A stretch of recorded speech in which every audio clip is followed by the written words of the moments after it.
6, 2026 Stanley County Board of Education meeting. Welcome to those of you that are in attendance and to those that may be joining us via live streaming. We appreciate your support of Stanley County Schools.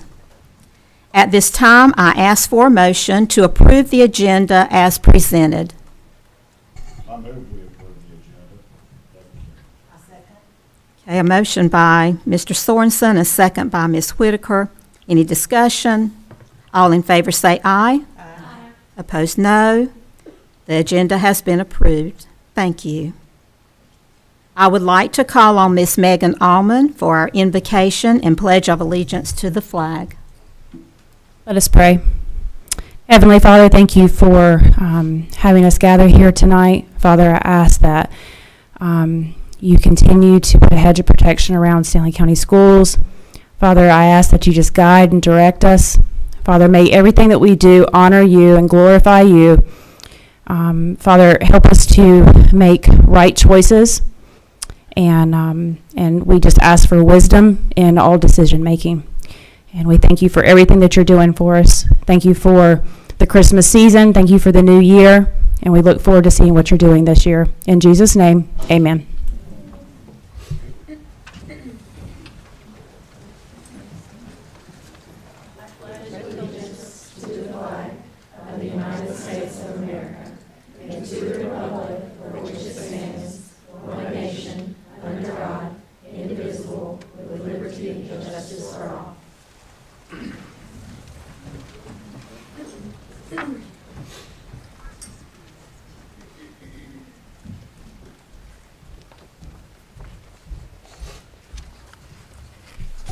Thank you, Ms. Allman. On our agenda, next is recognitions, our Stanley Star recognitions. So I'm going to turn this over to Dr. Dennis and Ms. Hedrick. Thank you, Board. This evening we have several staff members that we are excited to celebrate. Each month we bring a certified and a classified staff member from a different school. This month we have also added one from the district, which is something that we have not done before, but we have a lot of staff that serve the district as a whole, and we want them to feel recognized and supported as well. Our first staff member is not able to be here this evening, but it is Derek Bush, who is our Director of Student Services. I'm sure you all have seen lots of our data managers coming through here because of the implementation of Infinite Campus, and that is a reason why Derek Bush is also being recognized. At this time, I would like to call our second district staff member, Mr. Dustin Lee. Mr. Lee, if you'll come to the front. We would like to celebrate a man whose dedication is the engine that keeps our entire school system moving. Transportation Mechanic Supervisor, Dustin Lee. Dustin began his journey with Stanley County Schools in 2015, starting as a fuel truck driver before earning a promotion to mechanic, and then in 2020, stepping up into the leadership role we celebrate today. Recently, an independent auditor was quick to highlight Dustin and his small team of mechanics for the tremendous volume of work they accomplish, and they do much more than just repairs. Dustin's team performs a service that is virtually unheard of in North Carolina school bus garages. Full conversions of yellow buses into activity buses, including all of the prep work and painting. This innovation saves our district significant money. Additionally, Dustin's daily work includes conducting rigorous monthly inspections, staying ahead of preventative maintenance schedules, performing complex repairs, and managing the entire parts inventory. He also handles, I'm sure he loves this part, after-hours service calls and supports the monthly reimbursement reporting process.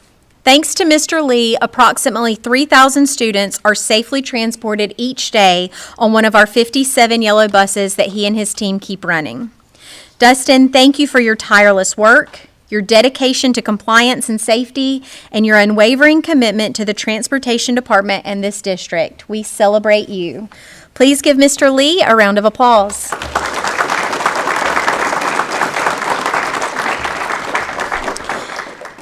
Next, I would like to invite Jennifer McCall from Indy Elementary to join us. Mrs. McCall was a kindergarten teacher with a wealth of knowledge and a passion for students that ensured a successful start to their educational journey until 2 years ago when she took a leap of faith and transitioned to 4th grade, where she became a powerful and effective reading teacher. She is proof that great teachers are adaptable, flexible, and willing to do whatever it takes for students. She gives her entire heart to her classroom and students through individualized data, a toolbox full of instructional strategies, and strives to meet every student's needs inside of or outside of the classroom. In her professional career, Mrs. Autry has seen her accomplish things that others would deem impossible. Last year, she had a vision to take 4th graders on an overnight trip to study North Carolina history. With the help of her team, she led fundraising efforts, organized activities up and down the North Carolina coast, and brought history to life for these students in 2 days.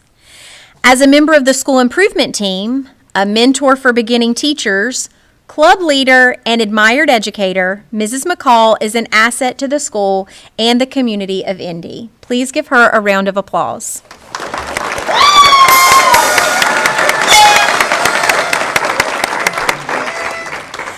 And for those of you watching at home, Indy comes out in full force to support their staff. Also from Indy, I would like to invite Shelley Barbie Smith to the front.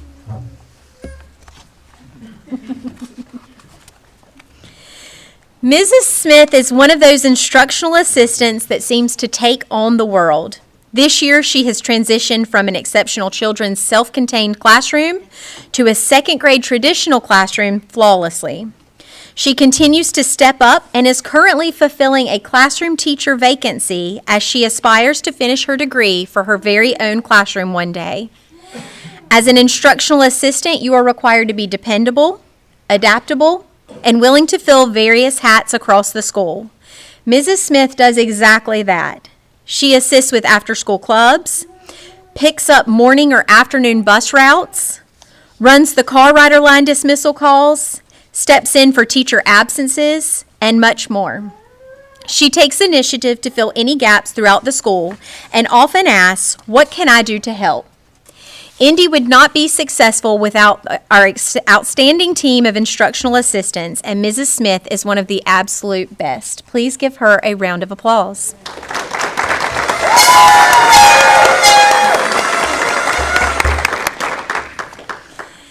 I would like to invite Marina Schenkel from Stanley Early College High School to the front.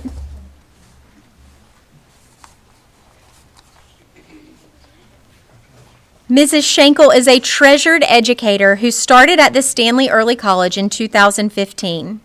She is known for the genuine warmth and positivity she brings to her classroom each day. Her students are drawn to her friendly demeanor and uplifting spirit, creating an environment where they feel comfortable, supported, and excited to learn. She has a remarkable talent for making instruction come alive, whether through reading theater, dramatic presentations, or creative lesson activities. The energy in her classroom is electric, filled with enthusiasm and curiosity, and her students remain highly engaged from start to finish. In addition to her excellence in the classroom, Mrs. Schenkel is deeply committed to enriching student life beyond the curriculum. She leads both the yearbook program and the Quiz Bowl team, dedicating countless hours to helping SEC students grow. Under her leadership, the Quiz Bowl team at Stanley Early College earned the title of NCASA Virtual Quiz Bowl League Division Champions this year, an achievement that reflects not only the students' hard work, but also her guidance, encouragement, and passion for student success. Please give Ms. Schenkel a round of applause.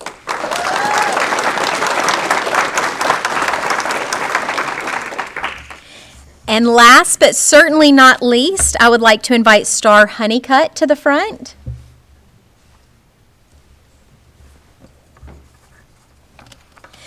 Mrs. Honeycutt is an invaluable member of the Stanley Early College team, and we are truly fortunate to have her as part of our school community since 2017. Her deep understanding of SEC school processes and procedures ensures the campus runs smoothly and efficiently. She skillfully manages scheduling needs, proactively identifying potential challenges and addressing them before they become obstacles. In a short period of time, she has also become highly proficient in Infinite Campus, working tirelessly to ensure that staff and students have accurate, timely, and accessible information. Beyond her technical expertise, Mrs. Honeycutt plays a vital role in shaping a positive school culture. Her welcoming attitude and encouraging words help to create an environment where the students and staff feel supported and appreciated. Please give Mrs. Honeycutt a round of applause.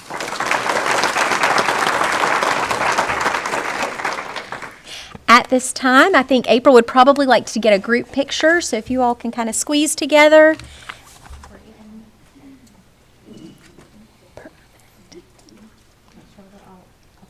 Yep. Count 3. 1, 2, and 3.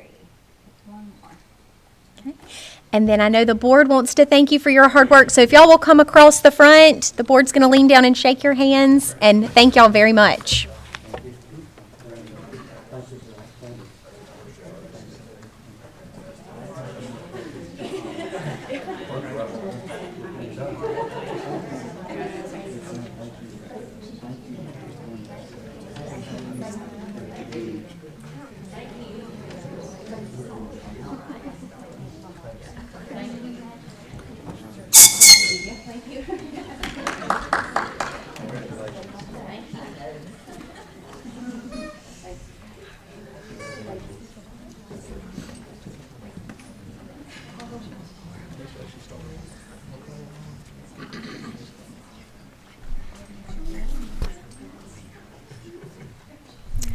We truly thank all of our Stanley Stars for all that you do each and every day. You may not hear it enough, but you are so greatly appreciated. Next on our agenda, we have 2 presentations to the board. First, I would like to recognize the students from South Stanley High School Holocaust class and their teacher, Miss Meredith Howell. Thank you for being here, and I'm going to turn this over to you, Ms. Howell, and your students.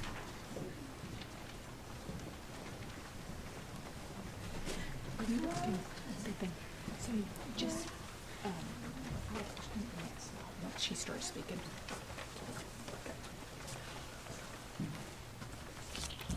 Good evening. My name is Anna Amaya. Last semester, our class hosted a Holocaust commemoration ceremony, and it was an extremely memorable experience for me. My job was to walk Katie Cunningham, Assistant Director of the Stan Greenspond Holocaust Education Center, who was our guest speaker at the commemoration, around to each of our student exhibits and give her information on what they were about. During this, I heard positive feedback from Katie and how she was extremely impressed by the work our class had done throughout the semester. Speaking with Katie, I could tell she was very passionate about teaching the Holocaust. Not only that, but I felt personally connected to her during our time together. I will forever be grateful that I got the opportunity to share my class knowledge with her, and I hope it reached her in a positive manner, just as I hope our commemoration also did for our community. Thank you. Good evening, my name is Marley Cox. Through taking the Holocaust literature class at South Stanley, our class was able to make a meaningful connection with a first-generation Holocaust survivor named Peter Gorick. Meeting Peter at the USHMM was deeply impactful. His kindness and accomplishments stand in powerful contrast to the hardships that he endured at a young age. After studying about the events and context of the Holocaust all semester, it was powerful to meet someone like him. This experience of primary source learning was unlike any other. After our conversation, I felt personally responsible for sharing what he had gone through. I'm very happy to report that we are still in touch with Peter, and he was even able to virtually attend our Holocaust commemoration ceremony. I believe that experiences such as this are significant in education and should be available to all who are willing to participate. Thank you. Good evening. My name is Jane Lee, and I am honored to speak about one of the exhibits we had at our Holocaust commemoration ceremony, Poppies and Remembrance Poems. This semester, we read Heather Dew McAdams' memoir, Rena's Promise, where poppies became more than flowers. They serve as a quiet language of memory. Their fragile petals remind us of what was lost, while their ability to grow through hard ground reflects survivors' endurance and Rena's determination to protect her sister and keep her promises. Because poppies are also ordinary blooms, they connect everyday life with traumatic history, reminding us that beauty and suffering can exist together. We would like to give you our school board, Poppies with Poems Attached, created from the words and testimonies we studied this year. These found poems are acts of listening and shaping, taking testimony and arranging it so that its meaning is kept alive. They are not just exercises in craft, but invitations to remember with responsibility and compassion rather than indifference. I invite you to hold both the fragility and the strength of the poppy in mind, and I am grateful for the experience of taking our Holocaust literature class this semester.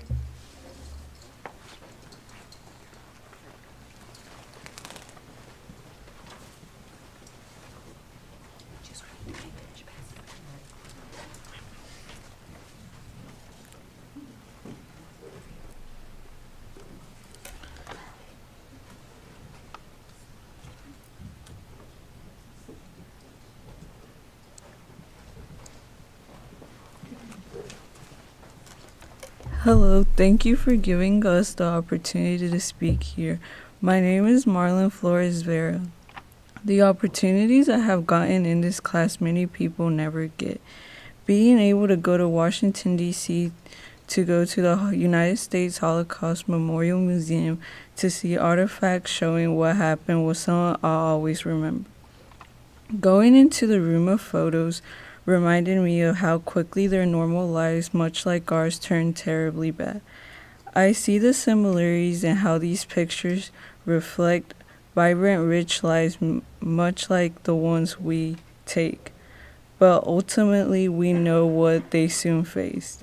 I am also saddened that many of their stories will never be known.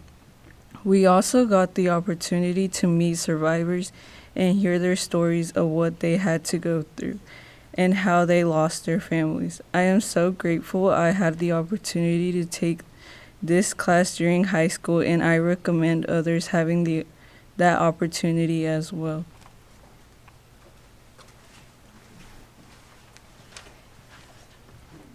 Good evening. My name is Kendall Anderson. This past semester, the Holocaust class had the honor of visiting the Women of the Shoah Monument in Greensboro, North Carolina. This monument, originally sculpted by Victoria Milstein, is based on a photograph taken during a pogrom, which is an organized violence aimed at Jews. The part of this field trip that has left a lasting impact on me is Sorella, the young girl on the far left of the monument, holding her mother's undergarments in the sign of "I love you." This child was only 10 years old. She most likely knew what her fate would be as she clung to her mother in her last moments.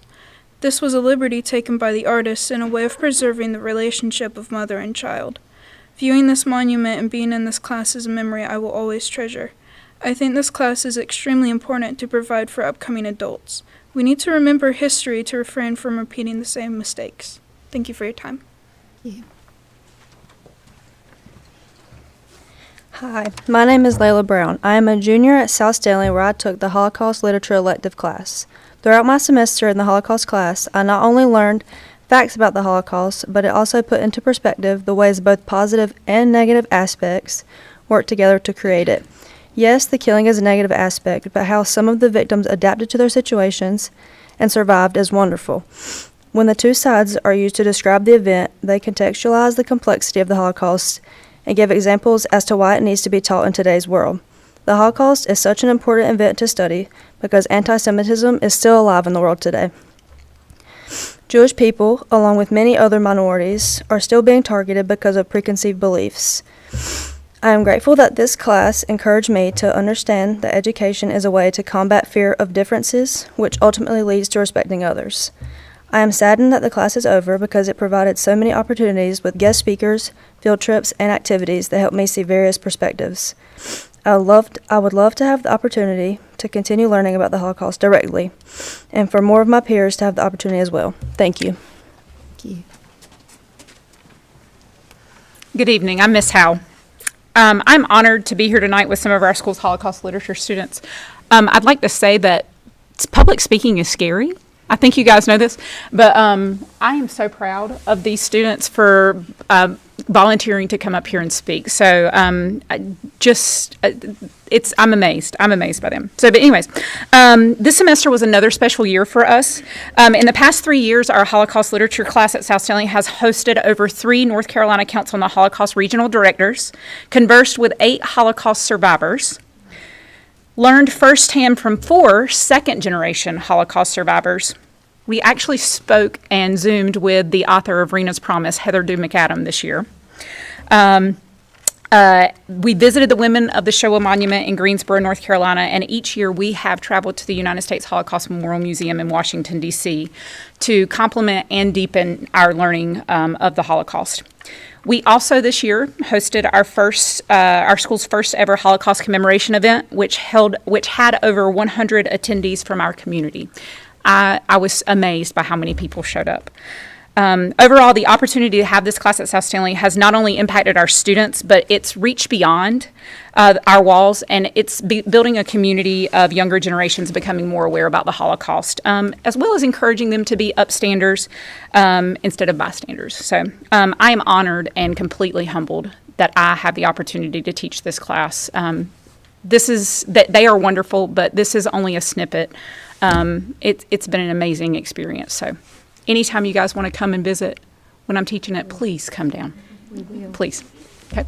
I want you to stay there for a minute. Sure. Thank you. Because I want to ask board members if there are any board members that have a comment to make toward what you do and your students.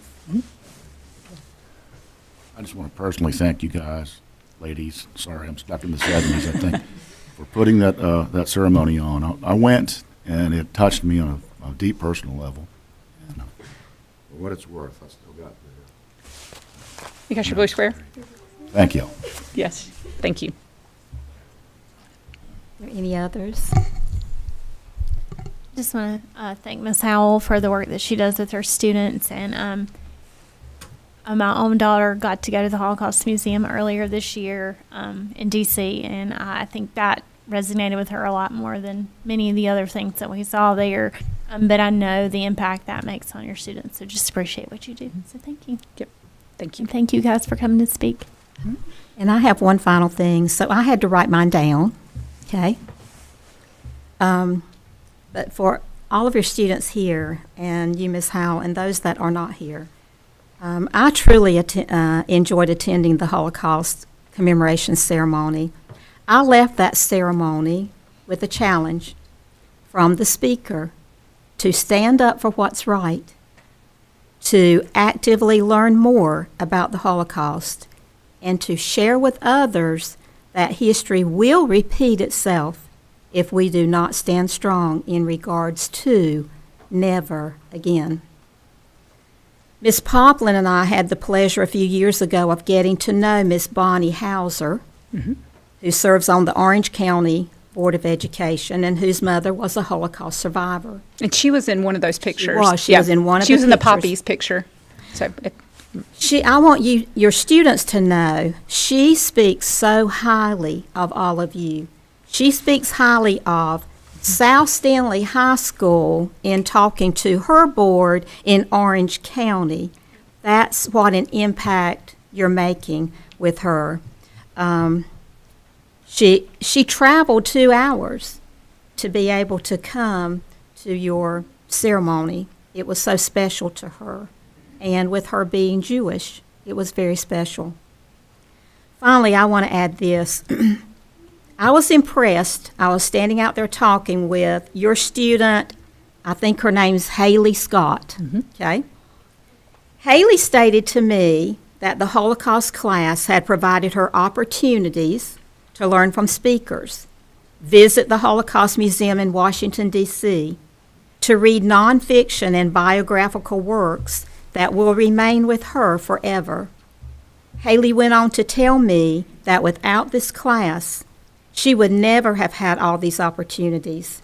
And to be able now to dig deeper into the study, Holocaust studies, and to become a lifelong learner into this time period in history, and to gain an understanding now of the challenges that our world is facing. So this is why your class, and this is why our board is so very, very proud of you. We're proud of you, Ms. Howell. We're proud of this Holocaust class and the students and all that you do. And we love when you invite us to be able You're to welcome come. to come anytime. Yes. Yes. We thank you so much All right. for Thank being you. here. Thank you, guys. We appreciate the opportunity. And we do want to shake hands. Are you going to get a picture?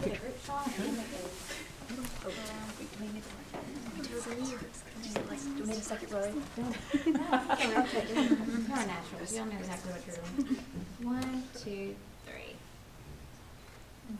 Now you can walk in.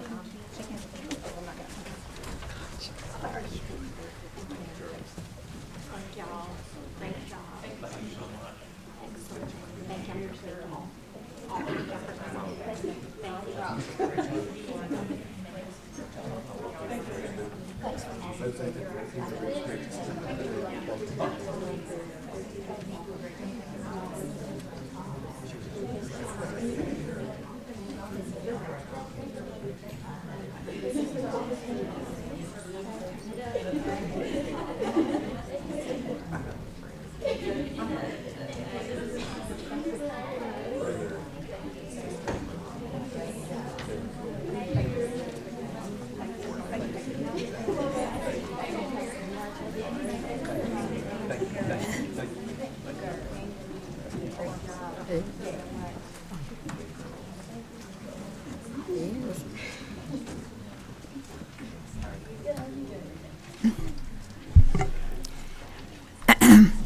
We kind of have a reunion of South Stanley here tonight. Correct, Mr. Sorensen? We kind of have a reunion with South Stanley, with you and students here and Meredith. And now, our second presentation that we're looking forward to this evening is by Ms. Sue Drake, the program head of the K through 12 education at Stanley Community College. Ms. Drake works closely with Stanley County Schools in K-12 education residency licensure, and this is so important. I knew nothing really about this until a couple years ago when Mr. Lisk and I have the pleasure of serving on that advisory board. So this is something that I wanted everyone to be able to hear the presentation and just see how important this is and how hopefully we are, through all of this, retaining teachers, helping teachers with their licensure. So, Ms. Drake, thank you so much for being here. Thank you so much for the invitation, Glenda. After 3.5 decades of education, all in Stanley County, I see people that I taught with. I see students that I taught decades ago, and students that I taught even just last year. It's really gratifying. And Meredith, I mean, you're part of the reason why I'm where I am doing K-12 education, because after 27 years as a classroom teacher in K-12, I decided that it was time for me to take that experience and sink into the teacher pipeline. And that's why I'm here. It's really gratifying to see you, because I believe that effective teachers, they change and impact lives. So the next slide is actually just for you to see that the advisory board for K-12 education at Stanley Community College is comprised mainly of people that are from Stanley County Schools. So we have teachers, we have 2 board members, principals, and also students and teachers, all from Stanley County Schools. And I'm going to skip the video just for time, but hope if you'll just make sure they have a copy of the presentation, you can click on that. It's just 30 seconds, but it gives you an overview of the just a day in the life of residency licensure. And I know that Glenda asked me to cover residency licensure, but I wanted to give you a few stats on the teacher preparation because that's the other half of what I do.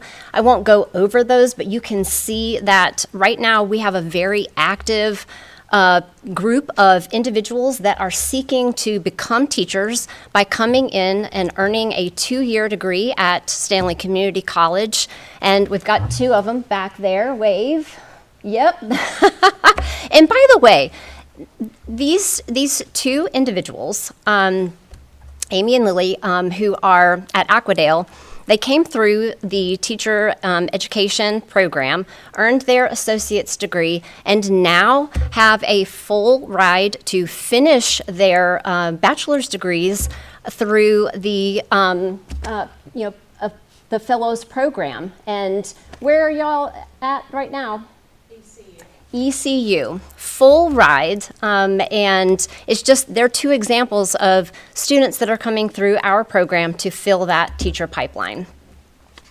So the meat of the presentation today is residency licensure, and you can see the stats there. We currently have 26 active residency licensure students, which is up from 13 from our second year. We serve 7 counties, mainly Stanley County individuals. We have 3 field observer adjuncts, which include 2 retired principals and 1 retired educator.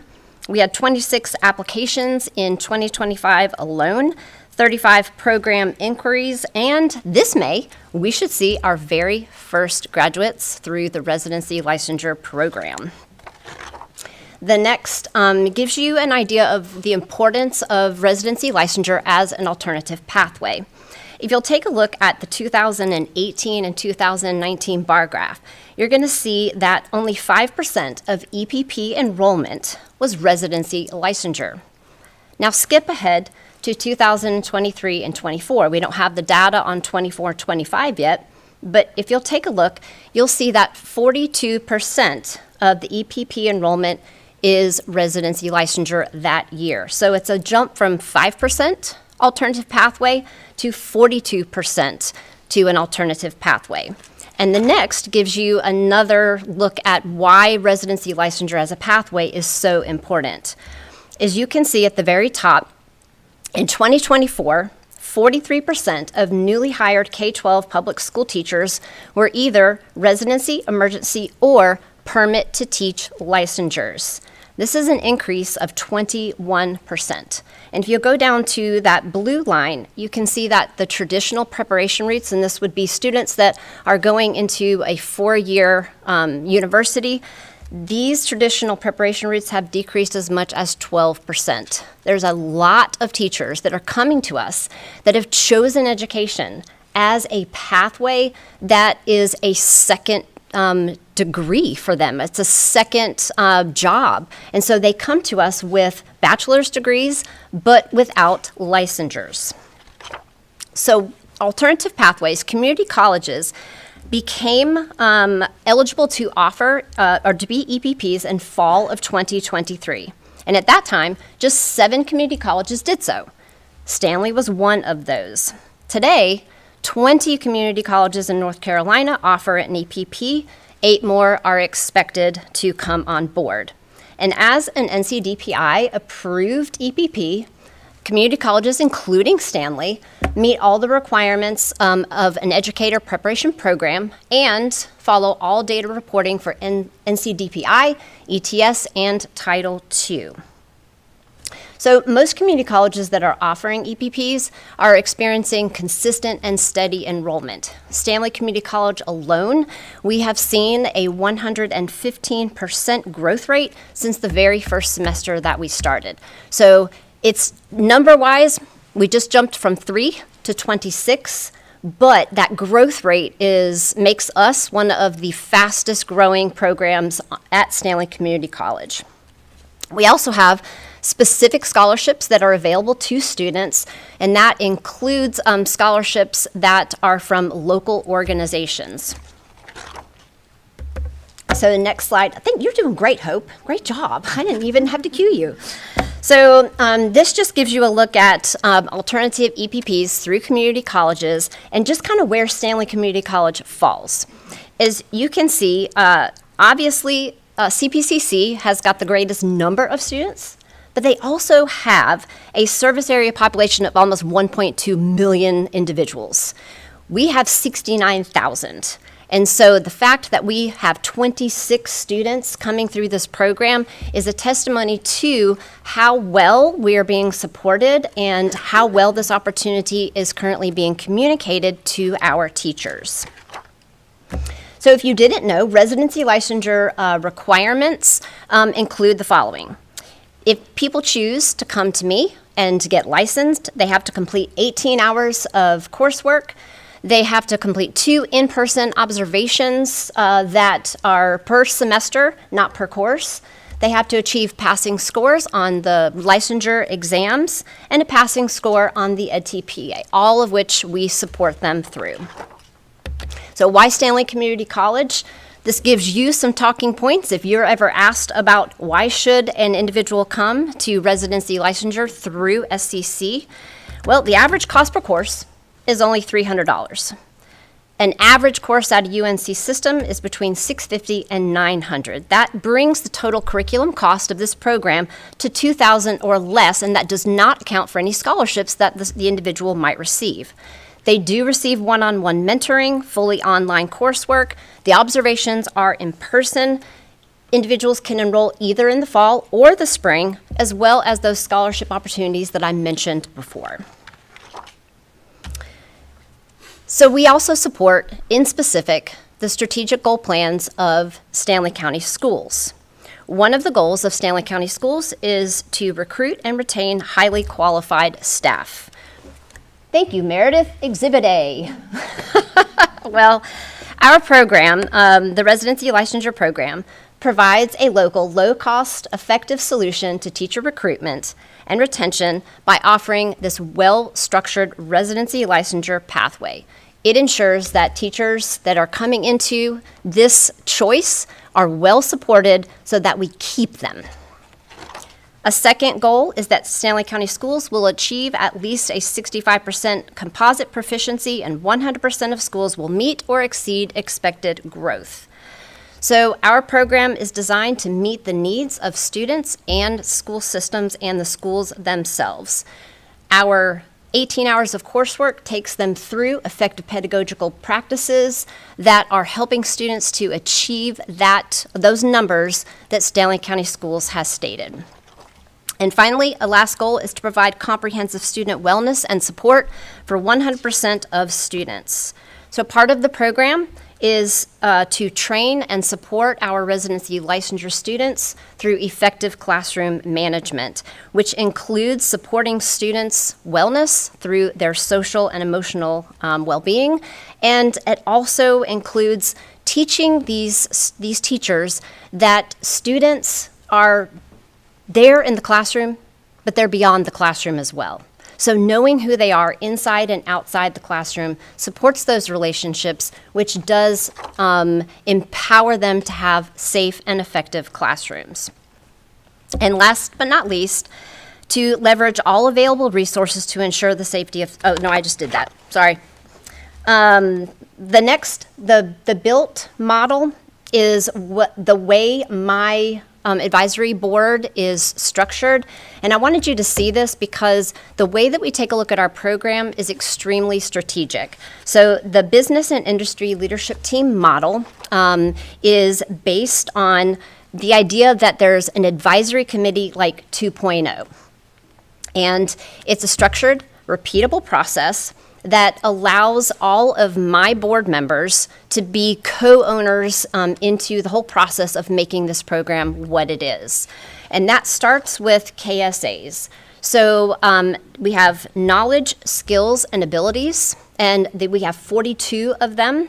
And when the advisory board members come in, they see those, they vote on those as to how important they are, and then me as the director of the program, I take a look at what's important to my advisory board members, and I make program recommendations and changes based on those.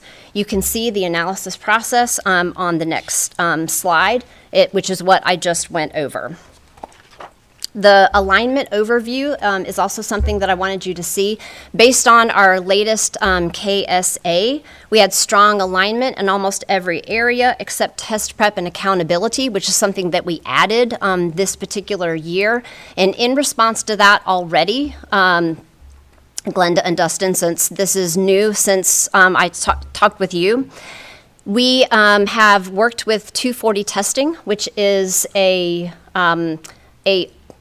test preparation program that allows a individualized test prep, and it's right now we're offering a student discount link of $25 per student that allows them to have a month of access to prep for any test in this particular program.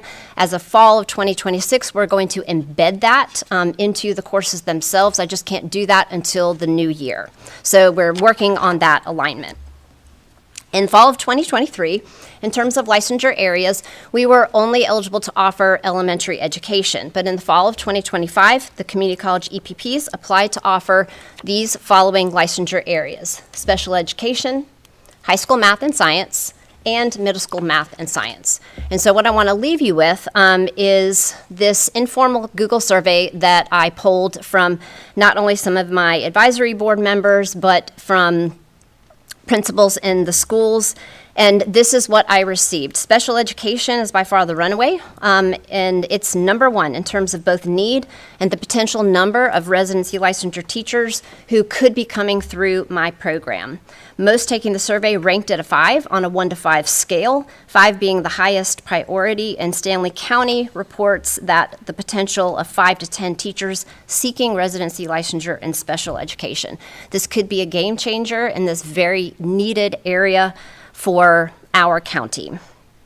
And you can see the next high school science and high school math was next, with the lowest being middle school math and science.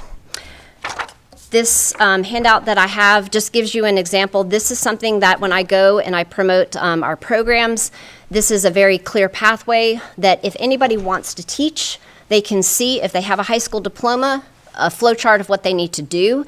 If they have an AA or AS degree, they have the steps to follow, as well as if they have a bachelor's degree and they want to teach, this is where they go. So we are actively reaching people that want to teach but don't know how to get there. My business card is on the last page. Feel free to reach out. This is very gratifying. Thank you again for the opportunity to offer a slight education on what is happening right here in our own county. I absolutely love what I do, and I thank you for the opportunity to partner to bring in the best teachers and keep them. Thank you, Ms. Drake. I'm going to offer up again, are there any board members? Do you have any questions, comments about what's been presented with the program? I had a question real quick. I was looking through some of the things that you guys partner with Stanley County Schools on. And I think the one that you thought you skipped was strengthening school safety and infrastructure. What does that physically look like? Because you can read on paper that you're doing that, but what are you guys doing that helps to strengthen that? What is an example? Yeah, I think in terms of strengthening the actual the physical classroom safety. It says strengthening school safety and infrastructure. For us, and actually on the KSAs, Megan, there wasn't a real strong emphasis on that, and my alignment was done before those KSAs. I still included it, but when I talk about classroom management and how much emphasis we place on the importance of structures, procedures, everything is a procedure. That, to us, leads to improved safety, because if students know what's expected of them, then we think the classroom environment is safer. In terms of infrastructure, I don't really think that it's more on the safety portion, not really on infrastructure. Did that answer your question? I think so. Okay. Thank you. Real quick question, Sue. It's great to see you, by the way. Great to see you, Bill. What are y'all doing to advertise this? Because we need teachers. So in terms of advertising, through our own marketing department, I have web banners that appear anytime that the teachers that are looking to come into the program, they are like within maybe a month of possible enrollment, there's a web banner that comes through. In terms of like HR, I communicate usually with Debbie Rowles and communicate with her any of the opportunities that I have. I regularly email school principals to let them know when scholarships are available, when the program is opening, and when the last date to enroll is. And anything that's past that is in the works, but is still in process. So your new test prep does this help our teachers that are the lateral entry and they're trying to get their licensure? Is this the test prep that's helping them with the praxis? Yes, it helps them with the Praxis Math and the Pearson Foundations of Reading. Both of those, they are required to have passing scores in order to achieve a licensure. So these are going to be embedded once in my math and science methods course, and then once again in my social studies and ELA methods course. So they'll have two opportunities. We'll focus on math in the one and focus on the Pearson Foundations of Reading in the other. And right now it's $25 per month. They get full access. But in the fall, like I said, I'm going to embed that and make it a required portion of the course to ensure that there's greater accountability, because most of the teachers that I have are avoiding the test like the plague, and they're waiting until the last minute, which puts them into a tricky position in terms of licensure. So that's one of the things. They don't want to be prepped, but they want to be prepped. So it's one of those things where requiring it is going to be the best option for them, even though it will hurt in the short term.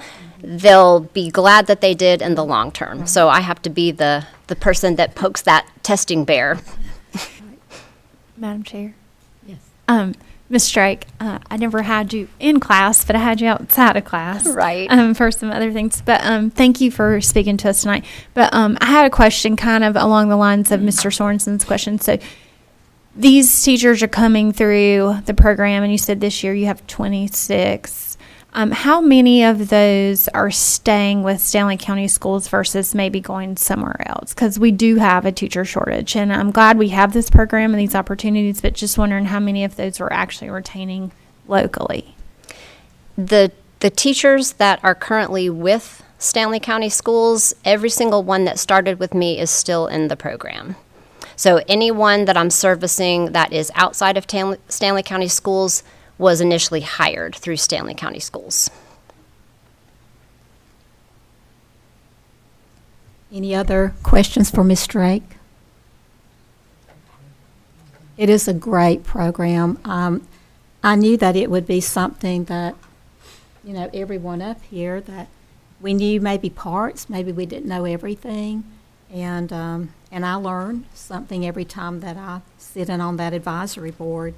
But it is just a vital program, and I hope it just continues to grow. And anything that how we can all partner somehow together again with Stanley County Schools and Stanley Community College and other branches of whatever we might need to find our teachers and keep our teachers. So I really appreciate it. Thank you so much. And thank you for the invitation. Yeah. Thank you. And I had one extra Did anybody want to claim it? We might, Mr. Yep. Mm-hmm.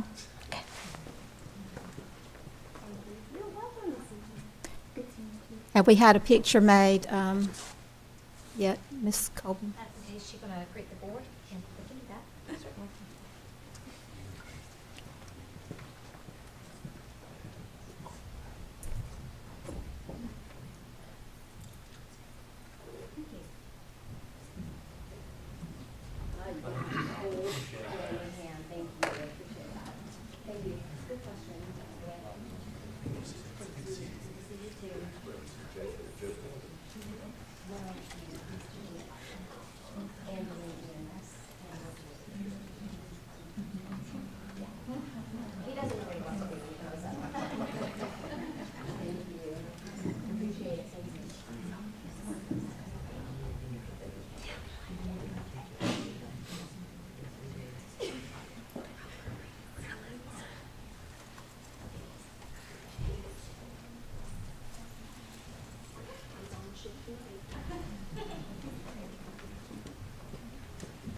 Next on the agenda is closed session. At this time, I would like a motion to enter into closed session for personnel matters, North Carolina General Statute 143-3118.11, Section A6. Student matters, North Carolina General Statute 143-3118.11, A1. Attorney-client matters, North Carolina General Statute 143-318.11, A3. May I have a motion? Motion by Ms. Watson, a second. Second. Second by Ms. Poplin. All in favor say aye. Aye. Opposed, no. We are now in closed session.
Next is public comments, but I do not believe we had anybody tonight, correct? So we will move on. We will move on to G on the agenda, which is your consent agenda. I know you've had time to look over minutes, so could I please entertain a motion to approve the minutes from the December 2nd board meeting? Make a motion, we approve the consent agenda as presented. A motion by Ms. Whitaker, a second. Second by Ms. Watson. Any discussion? All in favor say aye. Aye. Opposed, no. The consent agenda has been approved. Next, we have on the agenda the class waiver affidavit. I'm going to turn this over, I guess, to Ms. Hedrick. Good evening, Board. Pursuant to General Statute 115C-301G, third grade class sizes cannot exceed 20 students. On October 31st, 2025, Baden's third grade classes were in excess of that number. They have 3 third grade classes, and they totaled at that time 21, 21, and 22 students. And this was due to an unanticipated increase in the student population there in third grade. It is important to note that this overage has since been corrected through the hire of an additional teacher, but we are still required to request the waiver because we were not in compliance at the date of the report to the state. So this evening, I respectfully request your approval of a class size waiver at Baden Elementary for their third grade class sizes.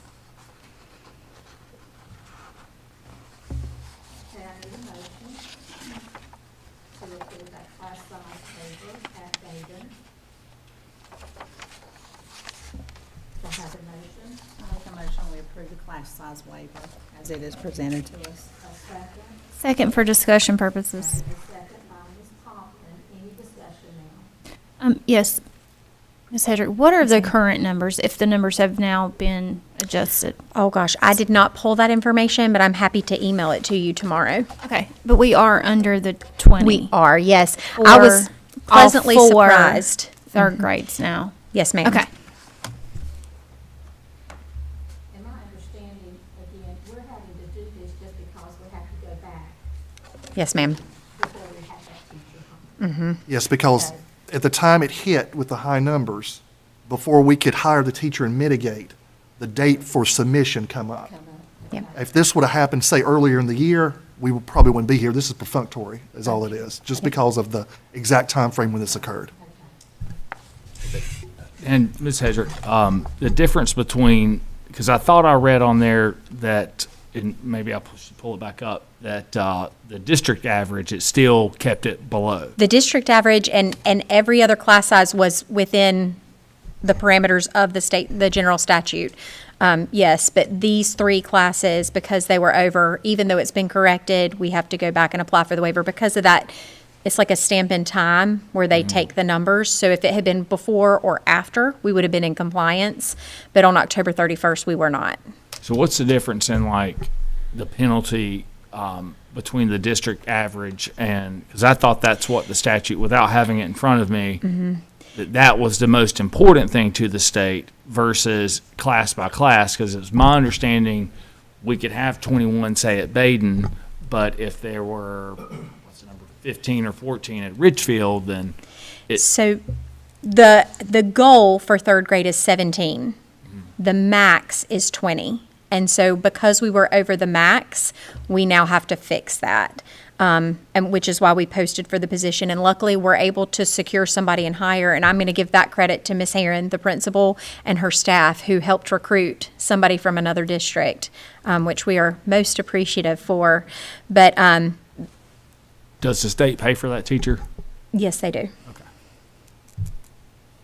And Dr. Dennis, I think we've ran into this before. You still have to apply for the waiver even though the system average is under if you have a class over, correct? Yeah, that's correct, yeah. So you're working with 2 sets of numbers, really. You're working at a district average, which are the lower numbers, and the class size average, the higher numbers. So yes, even though you may be in compliance district-wide, it goes class by class. That's correct. And maybe that's what you were asking, Mr. Ellis. I'm not sure. Yeah, I don't have the general statute in front of me, and I knew there was a financial penalty to the district when we go above the district average. Yeah, even if the district 'Cause average we were there on the western end. is okay, if you have one class that's over, you have to apply for the waiver. So, If you continue. Yeah. now, If you continue with that, yes, one of the penalties could be take superintendent's salary from the state level. okay. But if you recognize it and you mitigate it, then you have met it and there won't be a penalty. They normally give you like a 90-day window there to get it corrected. That's correct. And there has been some discussion of eliminating the district average as a cap as well and just going with class caps. Nothing has come forward with that, but there's been a little discussion there, not to have both sets of numbers that we're working with. So thank you for addressing it quickly. How long were we out of compliance? Not very long. I was shocked at how quickly we were able to get back in compliance. We do have other elementary vacancies that we were not able to fill. And so when I spoke with Ms. Heron about posting this, we really discussed how to advertise it through her staff because we felt like that was the best way to get somebody, and they did the work to get somebody in. Second part of my question, the state's paying a salary, but there's other expenses that we were having to absorb because of this unfunded mandate. True or false? True. A benefit, yes. And let me just elaborate on that a little bit. Our funding is based on the number of students per grade level, okay? So, and that's for the whole school system, not just one school. So if you're looking at how many total third grade students we have in the state, that generates the number of teachers you would have for that. So it may be or may not be that position would be state funded. It could be that we didn't have enough of funding to cover K-5 at Baden, that we would have to pick up that position in local. That's where, if y'all remember, several months ago, when I made that comment about where we have to pick up local paid teachers, is because we don't get the funding to put the teachers in the classrooms to keep our count down. And that's where you come in with that unfunded mandate, where they tell us we have to have 17 kids, not to exceed 20 in every third grade level, and you may have 62 kids in that school. Okay, what you going to do? You got 2 kids more than what the state says you need, so you got to create a either fourth third grade class, or either you've got to create a third combo, some kind of combo class. Is that confusing? Yeah, I want this put in the record, Hope, that I'm complaining about an unfunded state mandate that's going to cost us money. Let's say it is a state-funded position. We still have to do retirement contributions, do we not? Yes, and your local supplement, because that's a teaching position, has to be done. Your state health planning insurance, as well as the FICA match that has to be done. So it's going to cost us regardless. Yes. Okay, do we have any more discussion? If not, all in favor, say aye. Aye. Opposed, no. Okay, the class size waiver has been approved. Thank you very much. Thank you. And you're just going to stay up I there. am. Next, we have the 2026-2027 school calendar options. I will turn this over to you, Ms. Hedrick, and I know I want to say to the board members that in discussion with Ms. Hedrick, I wanted her to really talk about the role of the calendar committee and what the time they spend with that. And just so everybody has a good understanding, as well as going through these calendar options. So, thank you. Yes, ma'am. So Stanley County Schools does have a committee that puts together a draft calendar for the board's approval each year. And our committee is made up of the previous year's teachers of the year. They represent each of their schools. In the event that that teacher of the year has changed schools or has retired, we ask for another representative that the principal nominates to represent their school. It also includes the district's principal of the year from the previous year and representatives from different district departments that are directly affected by school calendars, such as curriculum, finance, school nutrition, etc. Our committee members work as the liaison between the work that the committee is doing and the discussions that we are having and the school or department that they represent. So they are to take information back, discuss it with their colleagues, and then bring it back to the committee. It is the committee's responsibility to share the draft calendars that the committee creates with school improvement teams. And this is a way that we get parent feedback because all school improvement teams are required to have parent representatives on them. And again, they bring that feedback back to the committee for draft revisions. Calendar drafts are also shared with our certified and classified members of the Superintendent's Advisory Council for their feedback. The committee meets several times between the months of September and December to learn first and foremost about the statutes that guide and regulate the work that we do as a calendar committee, as well as to then draft and revise the draft options for the district. We are guided by State Statute 115C-84.2 school calendar law. And I just want to tell you a little bit about that law because it's fairly restrictive. So if you've never served on calendar committee, you may think that we have more flexibility, but it really is prescriptive in the work that we do. It requires a 215-day calendar. We are required to provide either 1,025 instructional hours or 185 days of instruction. In Stanley County Schools, we use the instructional hours, and those hours are based on our lowest hours in any given school in the district. The reason that we prefer hours over days is it gives us a little bit more flexibility when designing the calendar. It must cover 9 calendar months. It has to include 10 annual vacation leave days. We have to have the same or equivalent number of legal holidays as designated by the State Human Resources Commission for state employees. Interestingly, on that one, Veterans Day is the only holiday that we are required to put in the calendar. So all the other holidays we could flex in and out, but Veterans Day is an absolute must. It also regulates our start times at the beginning of the year and the end times at the end of the year. That provides a little bit of limitation for our committee, as I mentioned earlier, that we have to work around. This law requires that the start date be the Monday closest to August 26th. We also are required to end school no later than June 15th. And the total number of teacher workdays shall not exceed 195. So we spend a lot of time counting and recounting when we're working with the calendar. We have to provide at least 42 consecutive days when teachers are not in attendance. That's our summer. And we are not allowed to have school on Sundays. One of those restraints that makes it a little challenging in the month of November, again, is that Veterans Day is that required holiday, which falls on a Wednesday, November 11th next year, which is a midweek holiday. Some of you may remember that happened this year where we came a day, didn't come a day, and then came back, which makes for a really awkward week. Further complicating November 2026 is that we have to consider that midterm elections will be held on Tuesday, November 3rd. And several of our schools serve as election sites. So for safety and security reasons, we don't like to have students on campus and school in session on days where the general public is fluctuating in and out of our buildings. This creates 2 weeks in November where we've got a midweek day off, and we have Thanksgiving in November. So November was really a challenge for this year's calendar. One of the questions that we receive a lot as a calendar committee is, why don't we apply for a good cause exemption so that we don't have to abide by the traditional calendar by law?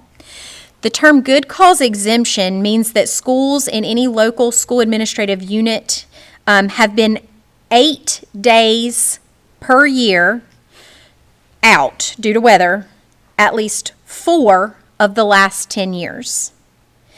And Stanley County Schools does not qualify for that good cause exemption.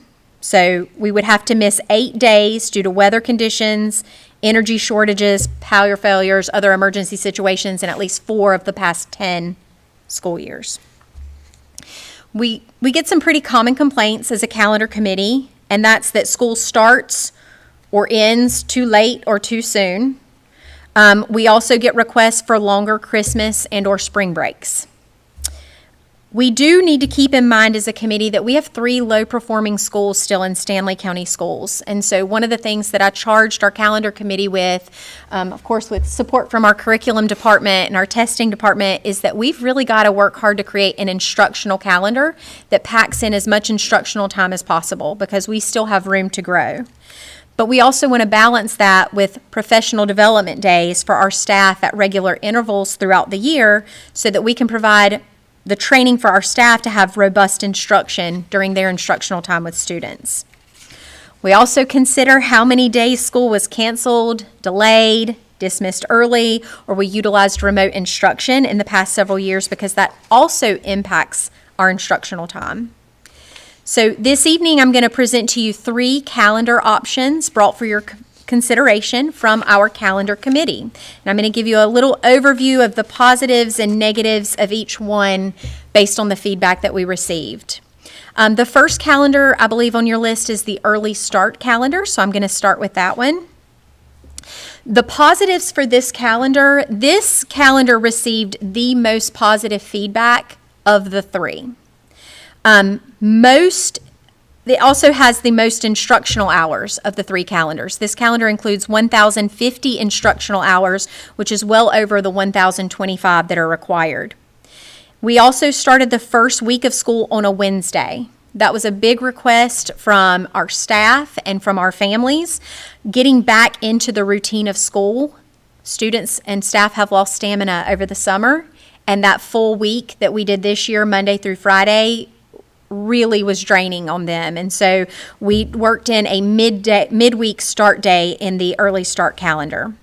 We also provided in this calendar ample work days for beginning of year required trainings. The district does lots of trainings at the beginning of the year. Many trainings with curriculum, lots of trainings with school nurses, with safety, etc. And so we need to provide teachers also time to put together their classrooms and do their lesson plans to prepare for that first week of school. Each month in this calendar includes a teacher workday for planning and training purposes. It includes extensive breaks in winter and spring. The semester and exams will finish before winter break. That's one of the biggest pieces of feedback that we get from our staff, our students, and our families. And that's because that calendar allows for assessment and testing calendars to be more conducive to student learning, and the teacher work days can be optimized for staff professional development opportunities. Some neutral points just for you to notice: there are no early release days in this calendar. Parents may say that's a positive because I think that's a disruption typically to have to get off work midday to pick your kids up, so they may not consider that neutral. Second semester is 5 days longer than first semester, but we discussed that extensively with school staff and they felt very comfortable with that. If one semester is going to be longer, the preference is for second semester. And graduation would be Friday before Memorial Day weekend. Some negatives to consider, some things to think about.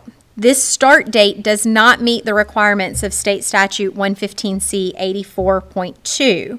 The rest of the calendar does meet all other requirements of the law.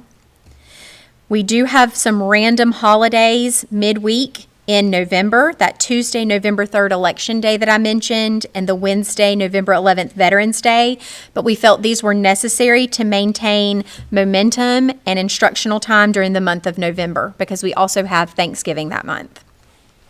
Are there any questions about the early start calendar? Okay. The next calendar I'd like to present to you for your consideration is Senate Bill 754. I need to point out that to date, this remains a bill and has not become law. However, we wanted to have a calendar prepared in the event that this did become a law. We didn't want to scramble later, so this is us trying to be proactive. If this bill passes, this calendar would adhere to the revised, calendar law. That's a positive. Other positives are the semester and exams will finish before winter break, just like that early start calendar. There is an ample spring break, and this bill requires balanced semesters, so they are balanced. Just a couple of neutrals to point out: we do have 2 early release days to provide professional development to our staff, and graduation is also Friday before Memorial Day weekend on this calendar. Some points to ponder, some negatives. This calendar received the most negative feedback of the 3. There was one school that said, yes, we can live with this calendar. No other school was in favor of this calendar. It provides the least instructional time, 1,026 hours of the 1,025 that's required. And that means that it would be extremely imperative to make sure our families and our staff understand that any days that we miss due to early dismissal, delays, weather, losing water at a school, which has happened in the past year, losing electricity, those days would then have to be made up, which means days that you see on this calendar that are listed as work days or vacation days would be put back in as a student day. This calendar also has the random holidays midweek on Tuesday, November 3rd for Election Day and on Wednesday, November 11th for Veterans Day. This calendar also has students in school right up until the day before Thanksgiving and through December 22nd. We recognize that this will pose a significant challenge for any families that travel out of state during the holidays, which often includes our staff. We have a lot of staff who have moved here from out of state, and that's going to influence instructional time. Because exams would last all the way until December 22nd, there are concerns about student absences during exams.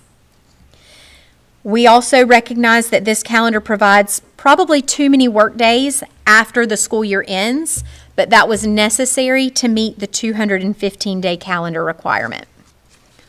Are there any questions about the Senate Bill 754 calendar draft? I just want to make a point of information. We still do have 5 remote days on all the calendars moving through before we dip into the instructions. That is true. Not a question, but maybe question/comment. I know some folks had a calendar similar to this last year and then ran into a lot of like ice weather delays.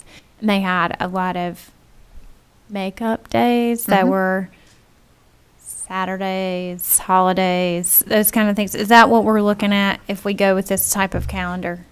We would more than likely, what we would want to do if this is the calendar that the board votes on, what the calendar committee would like to do is come back together and establish makeup days in order so that families could know, like, don't schedule anything on these 10 to 15 days because we may be using them for weather-related instances. So we would look at some of those work days that you see littered heavily throughout the spring because we couldn't afford them in the fall. Those may be absorbed before we would look at Saturdays. There's also the possibility of extending the school day to help make up some of that time. So we've got some ways to do it, but there is no additional instructional time built into this calendar with the exception of 1 hour. It just seems like it makes for a very sticky situation with it being so close. I personally do not feel that this is a good instructional calendar for our students. I feel like this would be us checking a box to fit a potential law revision. Okay.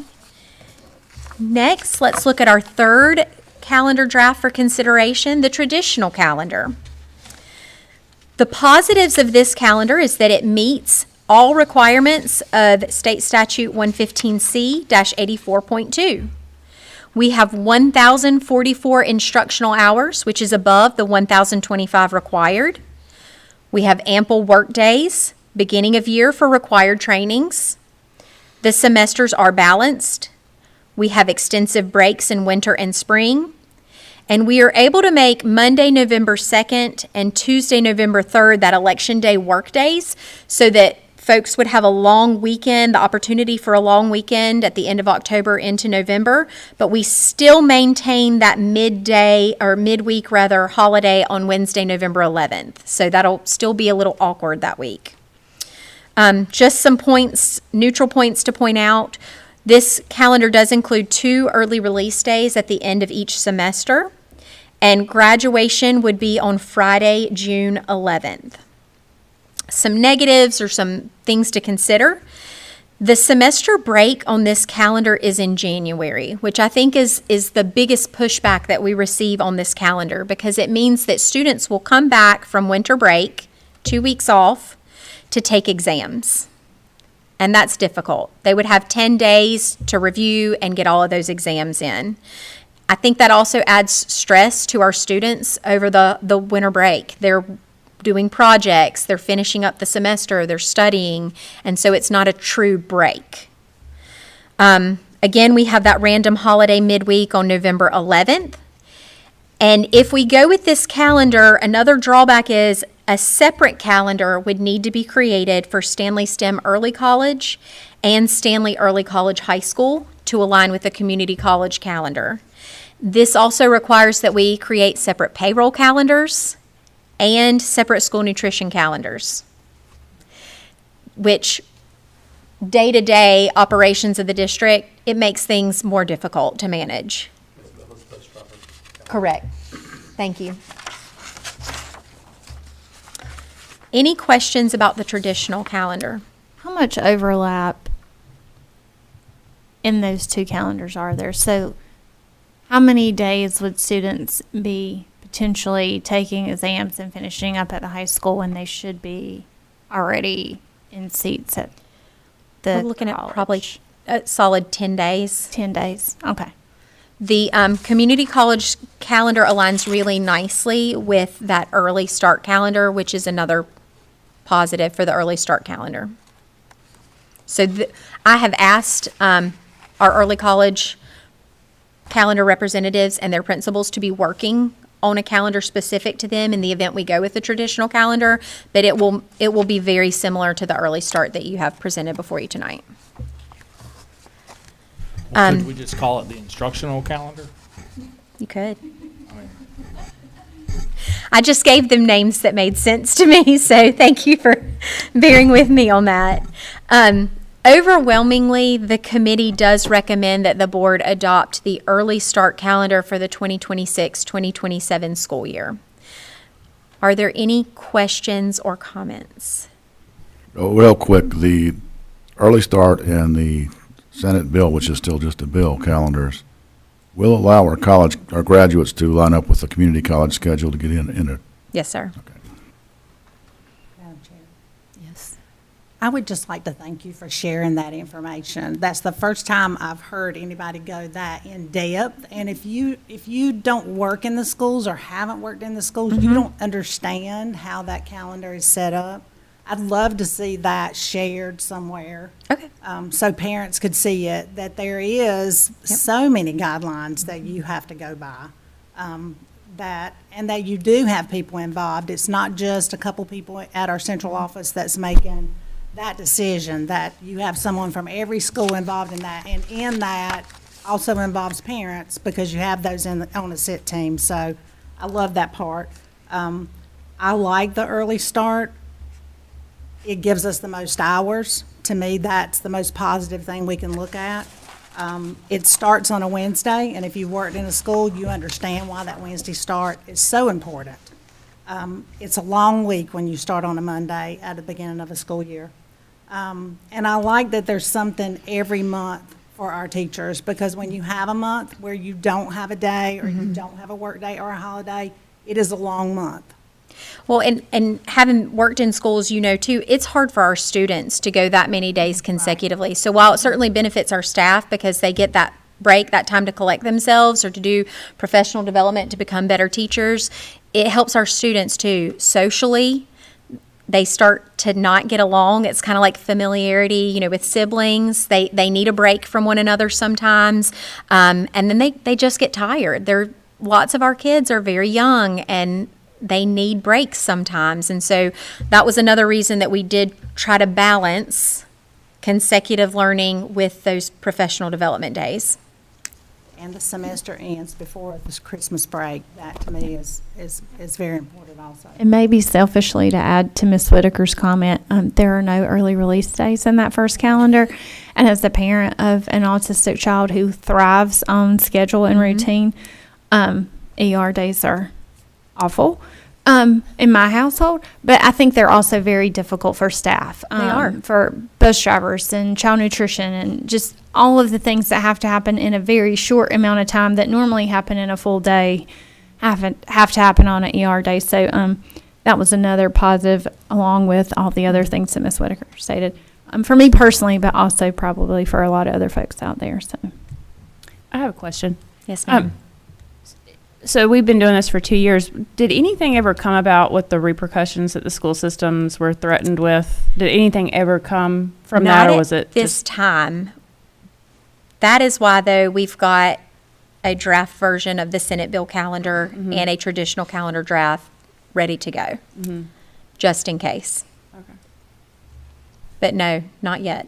So, Madam Chair, if we were to approve a calendar other than the early start calendar, or a calendar, the early start calendar, if we were to approve that tonight, are these other calendars just considered as a backup scenario if we do have to back up? And is that? That's what she just said. Yeah. Like, if we had to come back to that second calendar, that we could do that. And that's really why they created that for us to have. So I think to Ms. Almond's comment, it's kind of there if we have to have it.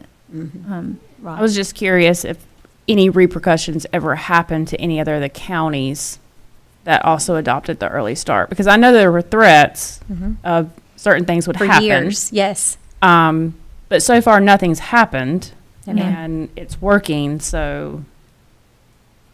Actually, I think Onslow County, their commissioner, not their commissioners, but their commissioners basically threatened to pull funding because they were one of the counties that have that huge tourist thing going on or whatever.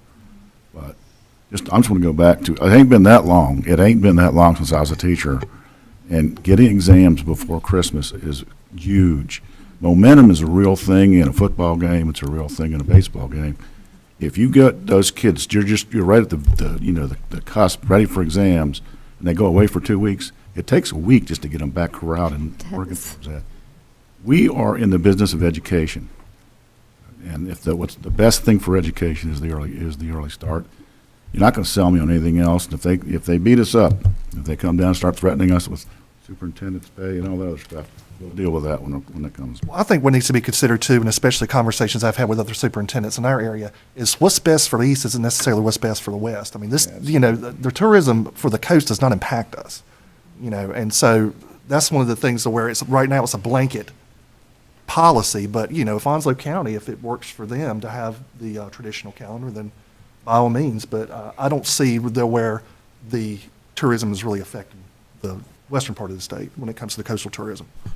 And I wish we had a good way to judge how much improvement we've had in exams prior to Christmas as to taking them after. I don't know that we have that data, or there's a way to even. We had that same conversation actually Yeah. in calendar committee, and Mr. Hatley, who serves as our director of testing and accountability, ultimately the fact that we had COVID in there is going to throw off some of that information. So we don't have an accurate way to really get quality data that will show us because we had that time off essentially. But I will say that we're going to call a curriculum meeting soon. We're going to go over the results that we've recently got. They've not been certified yet, and we're still waiting on some stuff, so I can't really comment on it. But I think I'll say that's all I'm going to say. Madam Chair, I would like to make a motion that we approve the 2026-2027 early start school calendar as presented and recommended to us by the calendar committee. Second. We have a motion? A Second. By Ms. Poplin. Is there any further discussion than what we've already had? All in favor say aye. Opposed, no. Then the 2026-2027 early start calendar has been approved.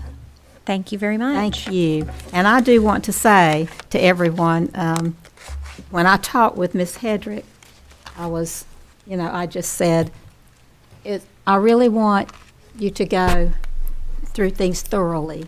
Every single calendar, the pros, the cons, who the calendar committee is, how much work they do, and then finally, from that calendar committee, present to the board what is that recommendation. And I appreciate you doing that. I think it was very helpful for us to go through these calendars.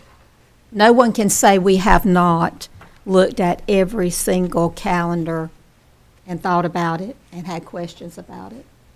So thank you. Thank you.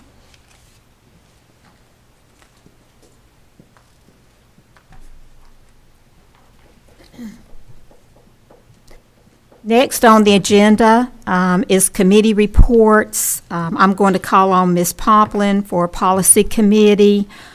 And I know, Ms. Poplin, there's one on there for first read. Yes, ma'am. We have some that have been, it's interesting to be sitting back in the seat after a while with policy. We have some that have been tabled for 30 days that are up for approval. And we also have one, we met on December 18th just to talk about 2 policies really quickly that needed to be addressed. One of those was 2230 for board committees, and the other one was just some discussion of 3460. But when we looked at 2230, the committees are spelled out in there, and all we changed on that was for it just to say committees that were named by the chair. That way we don't have to change that every time the chair decides to change the official name of a committee. So we did put that one on for first read tonight, and that's been on there for you guys. Like I said, it's not a big change. It just, instead of naming out the specific committees, it just says committees named by the chair. And that's covered in another policy, how that works. So the change is very minimal, and so we thought that would be okay to do on first read tonight. So let's go ahead and do that. Is that okay? So the ones that are up for approval that have been sitting for 30 days are 2302, remote participation in board meetings, 2310, public participation at board meetings, 7520, family and medical leave, new policy 9305, mascot and school colors, new administrative regulation 3320AR, which is student overnight travel, and those have sat for 30 days.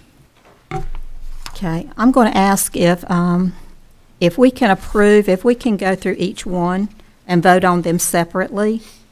And I would like to start with that one that you started with. So you're making a motion to do them separately? Mm-hmm. Okay. So the first one that sat for 30 days is 2302, and coming out of committee, I would just need a second for remote participation in board meetings. Okay, she needs a second coming out of committee. And this is 2302, remote participation in board meetings. Is there a second? Okay, we have a second by Mr. Sorensen. Any discussion? All in favor say aye. Do that again? Aye. Aye. Okay, that's 3. All opposed say no. That's 3. I'm going to break that tie and say no. So that one goes back to committee? It will. Is there I any think I just want, suggestion to the committee as to why this is going back a third time? I think just get your committee together and revisit that. I think would be the best thing. Just put your committee back and revisit it. I think the committee needs some direction.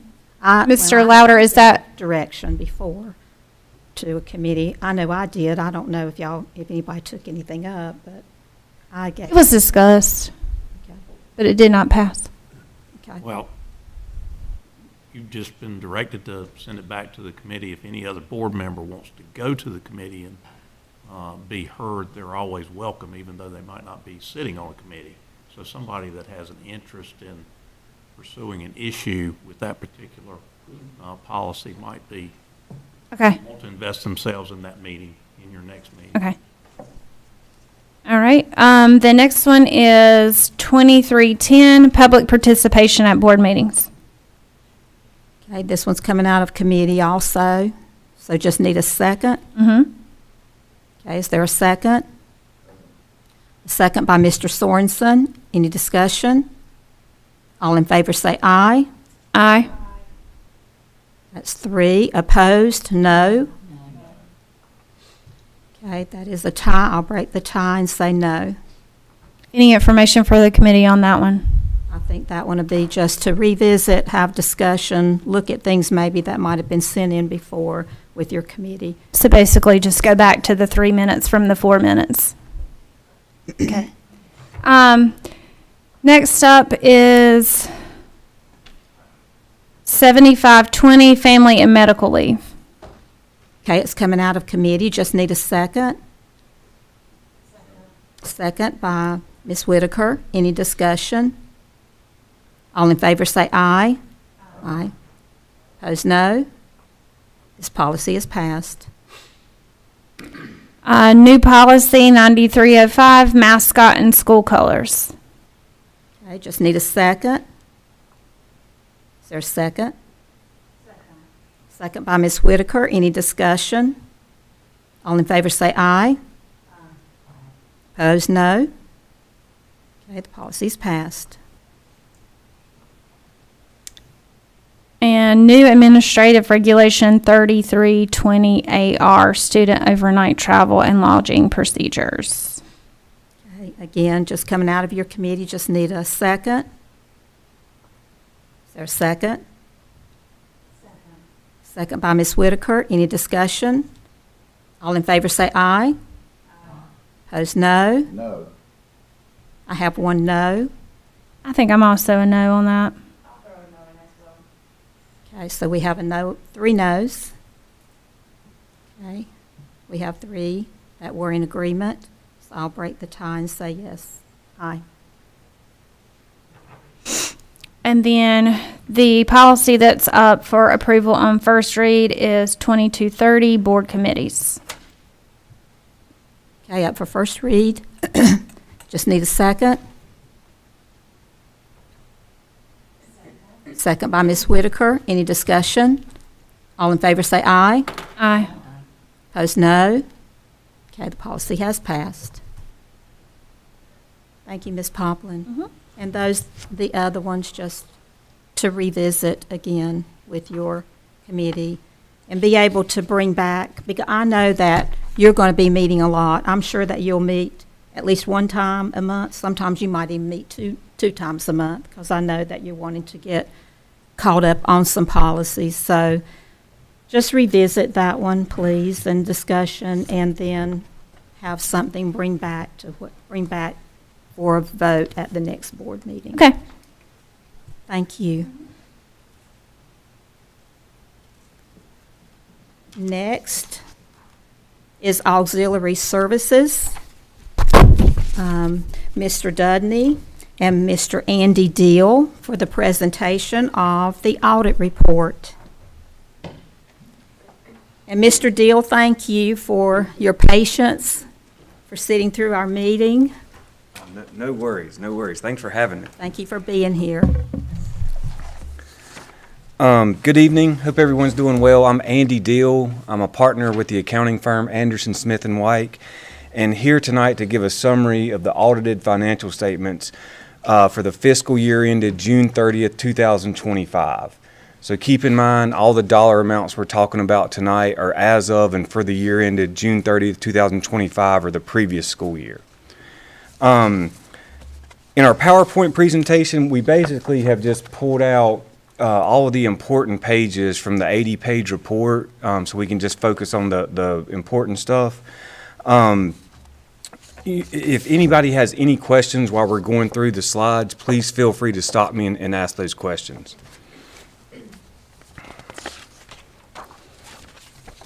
There are 4 audit reports in the financial statements. The first audit report is on the financial statements themselves, the numbers part of the financial statements, as I refer to it. And the other 3 audit reports all deal with compliance, like compliance with federal and state grants. This first report here is on the financial statements themselves, like your balance sheet, your income statement, and we're pleased to report this is an unmodified report. An unmodified report is the cleanest report you can get. The reason it's referred to as unmodified, that means we didn't note anything during our audit, like an audit finding or something that would cause us to modify our audit report. So a modified report would be bad. Unmodified, that's the best you can get. So pleased to report we have an unmodified report for the year ended June 30th, 2025.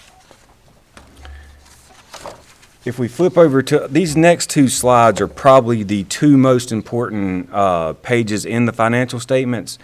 This slide here is the balance sheet for the governmental funds. So that's going to be every fund at the school district except for the school nutrition fund. The school nutrition fund has different accounting rules. more similar, the accounting rules are more similar to a for-profit company. Therefore, their financial statements has to be in a different format, and we'll talk about those later. But this here is the balance sheet. It's going to give you a snapshot of the financial condition of the school district as of June 30th, 2025. So everything you see on this page, you know, it's going to show you how much cash you have on June 30th. It's going to show you what your accounts payable balance is. And most importantly, it's going to show you what your fund balances are for each fund. So if we look at the general fund, the second number from the bottom, as of June 30th, we are showing just over $6.7 million in fund balance for the general fund. For a district of your size, that is a large amount of fund balance compared to other districts your size. I mean, most other districts that I see that are your size have a far less fund balance than that. So, the district's definitely in great financial condition, especially when you compare it to other districts your size. If we flip over one more page, we have the same funds here, but this is the statement of changes in revenues, expenditures, and changes in fund balance. You could call this an income statement, a profit and loss statement, but it's going to give you all the revenues and the expenses for the school district at a pretty detailed level. And again, I'm always talking about the general fund. Your general fund balance, that is basically your savings. If you get cuts from the federal level, from the state level, that is the money you have to fall back on. So that's, the number I always focus on. So if we look at the first column, that's the general fund. The third number from the bottom, we had an increase in fund balance of just over $1.7 million for the year. We started the year with about $5 million, ended the year with $6.7 million. So we had an increase in fund balance of $1.7 million. Again, that's great news for the school districts. Most school districts across the state lost fund balance during fiscal year 25. We had tons and tons of COVID relief funds that expired.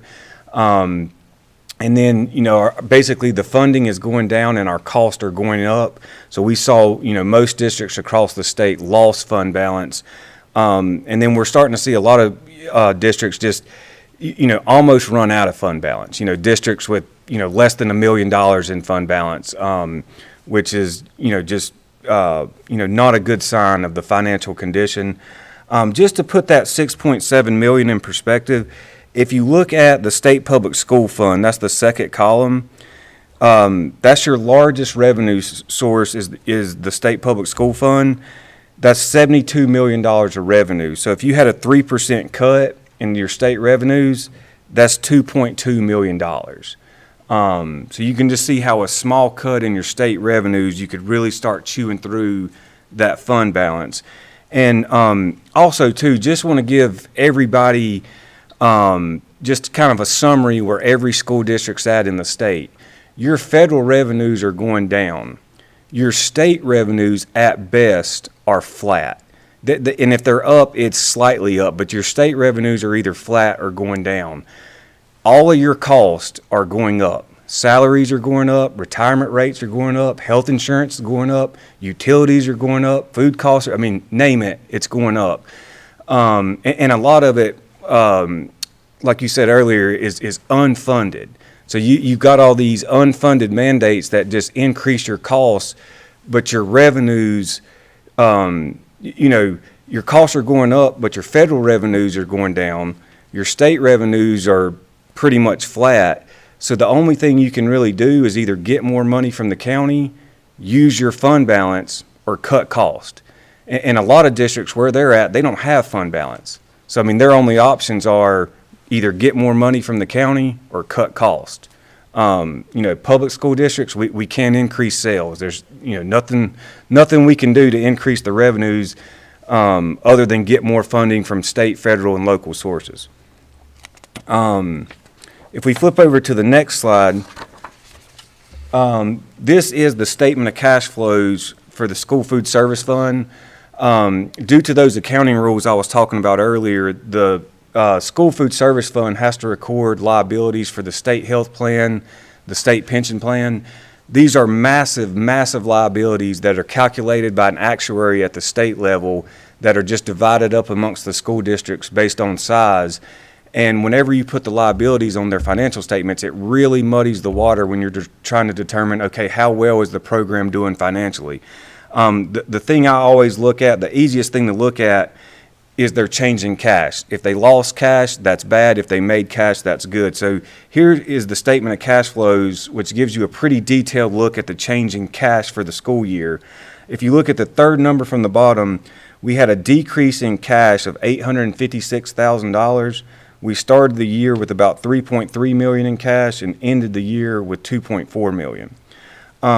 The bad news is we lost a lot of cash. We saw that pretty much across the board. Food costs have went up.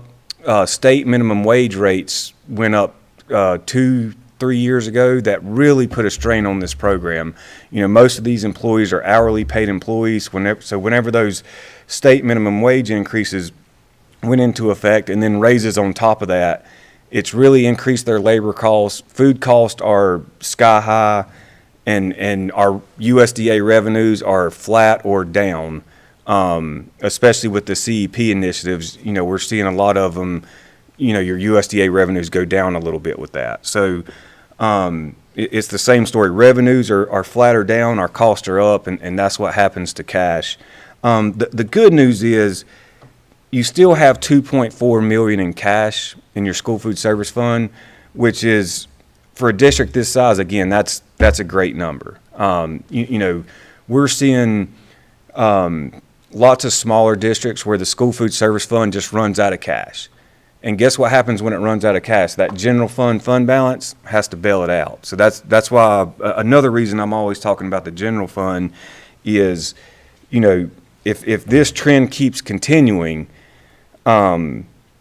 which to be honest with you, it's going to be hard for it to make a lot of cash. If it keeps continuing, then the general fund's just going to have to bail it out. So nothing to be alarmed about yet, but definitely something to keep an eye on. If we flip over one more slide, there are 3 audit reports on compliance. The first audit report is our report on internal control over compliance and internal control over financial reporting. This is another unmodified report with no audit findings. The next audit report is our report on the district's compliance with the major federal programs. Again, this is an unmodified report with no findings. And then our last audit report is our report on the district's compliance with the major state programs.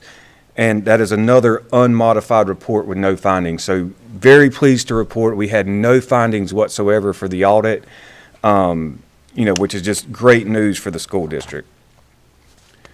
If we go forward one more slide, just these next few slides are just basically graphs that just show the financial trends for the past 10 years. This one here is our revenues for the past 10 years. So if you look at the gray part of the bar, that's your federal revenue. So you can really see in 2022, when the COVID relief funding, the stimulus funding kicked in, that really pushed up your revenues. All that revenue is gone. I mean, that was $12 million, I think y'all got 1 year for it. And I mean, that's just millions and millions of dollars that are gone. You're going to feel that. No matter how well you utilize those funds, you're going to feel that. If we go forward one more slide, this is our COVID-19 related funding for the past 5 years. So in 2020, it was about $500,000. 2022, almost $12 million. 2023, $6 million. 24, $6.5 million. 25, just under $2 million. Again, those funds have expired, which is going to be another strain on fund balance. If we flip over one more slide, this is just our fund balance for the past 10 years, and you can see starting into the one I would focus on is the general fund, basically the first two, the dark blue and the royal blue. You can see whenever the stimulus funds kicked in around 2020, our general fund balance started to increase, which is great news. That just means, we put those COVID funds to use in a good way to really sustain and grow the fund balance. If we flip over to the next page, the next slide, this is just the retirement contribution trend for the past 5 years. The first column is the district's pension contribution. The second column is the post-employment health care contribution. And keep in mind, that health care number, that's health care they get when they retire. That does not include their current health insurance, which is also going up. And then we've got our covered employees. So you can see in 2021, our covered employees were about 990. 2025, we're 982. But our costs went from 9.7 million to 13.3 million. So, you know, a slight decrease in employees, but a huge increase in cost. You know, this, and if you go back 10 years on this chart, it just gets even worse. I mean, it's crazy if you look back 10 years. I've been doing this 15, 16 years now, and the retirement rate has increased every single year I've been doing this, except for 24, 25. That was the only school year it didn't go up. It was pretty much flat. But then for 26, for this school year, it went up again. So, you know, and also keep in mind too, these retirement rates, you have to pay them for your state employees, your federal employees, your local employees, pretty much every employee. You know, and you know, just because, you know, Raleigh increases the retirement rate like they have every year for the past 15 years, that doesn't mean you're going to get more Title I funding. Or that doesn't mean you're going to get more money from the county. And the same goes with state mandated wages. You have to pay the raise, but you're not always getting that funding. You know, the good news is y'all are in great financial shape. The bad news is, I think, at least for the next couple years, and nobody can predict the future, but I think at least for the next couple years, we're going to see lots of school districts really lose a lot of fund balance. So we definitely just want to, you know, this is something you want to be out in front of and not behind, because if you're behind, you know, we've all seen the news of some districts that were behind.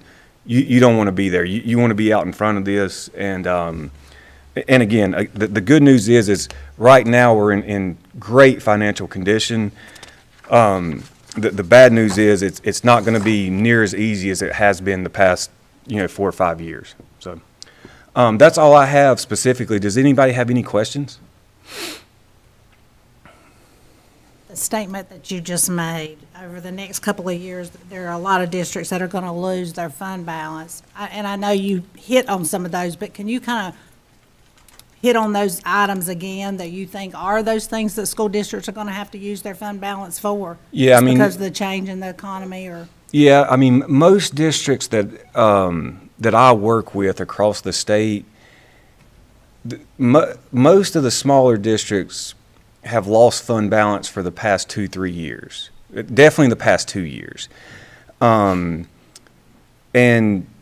you know, you know, bigger districts have bigger allotments, and due to economies of scale, I'll be honest, it's a lot easier to grow the fund balance than when you're at a small, like a 2,000, 3,000 ADM district.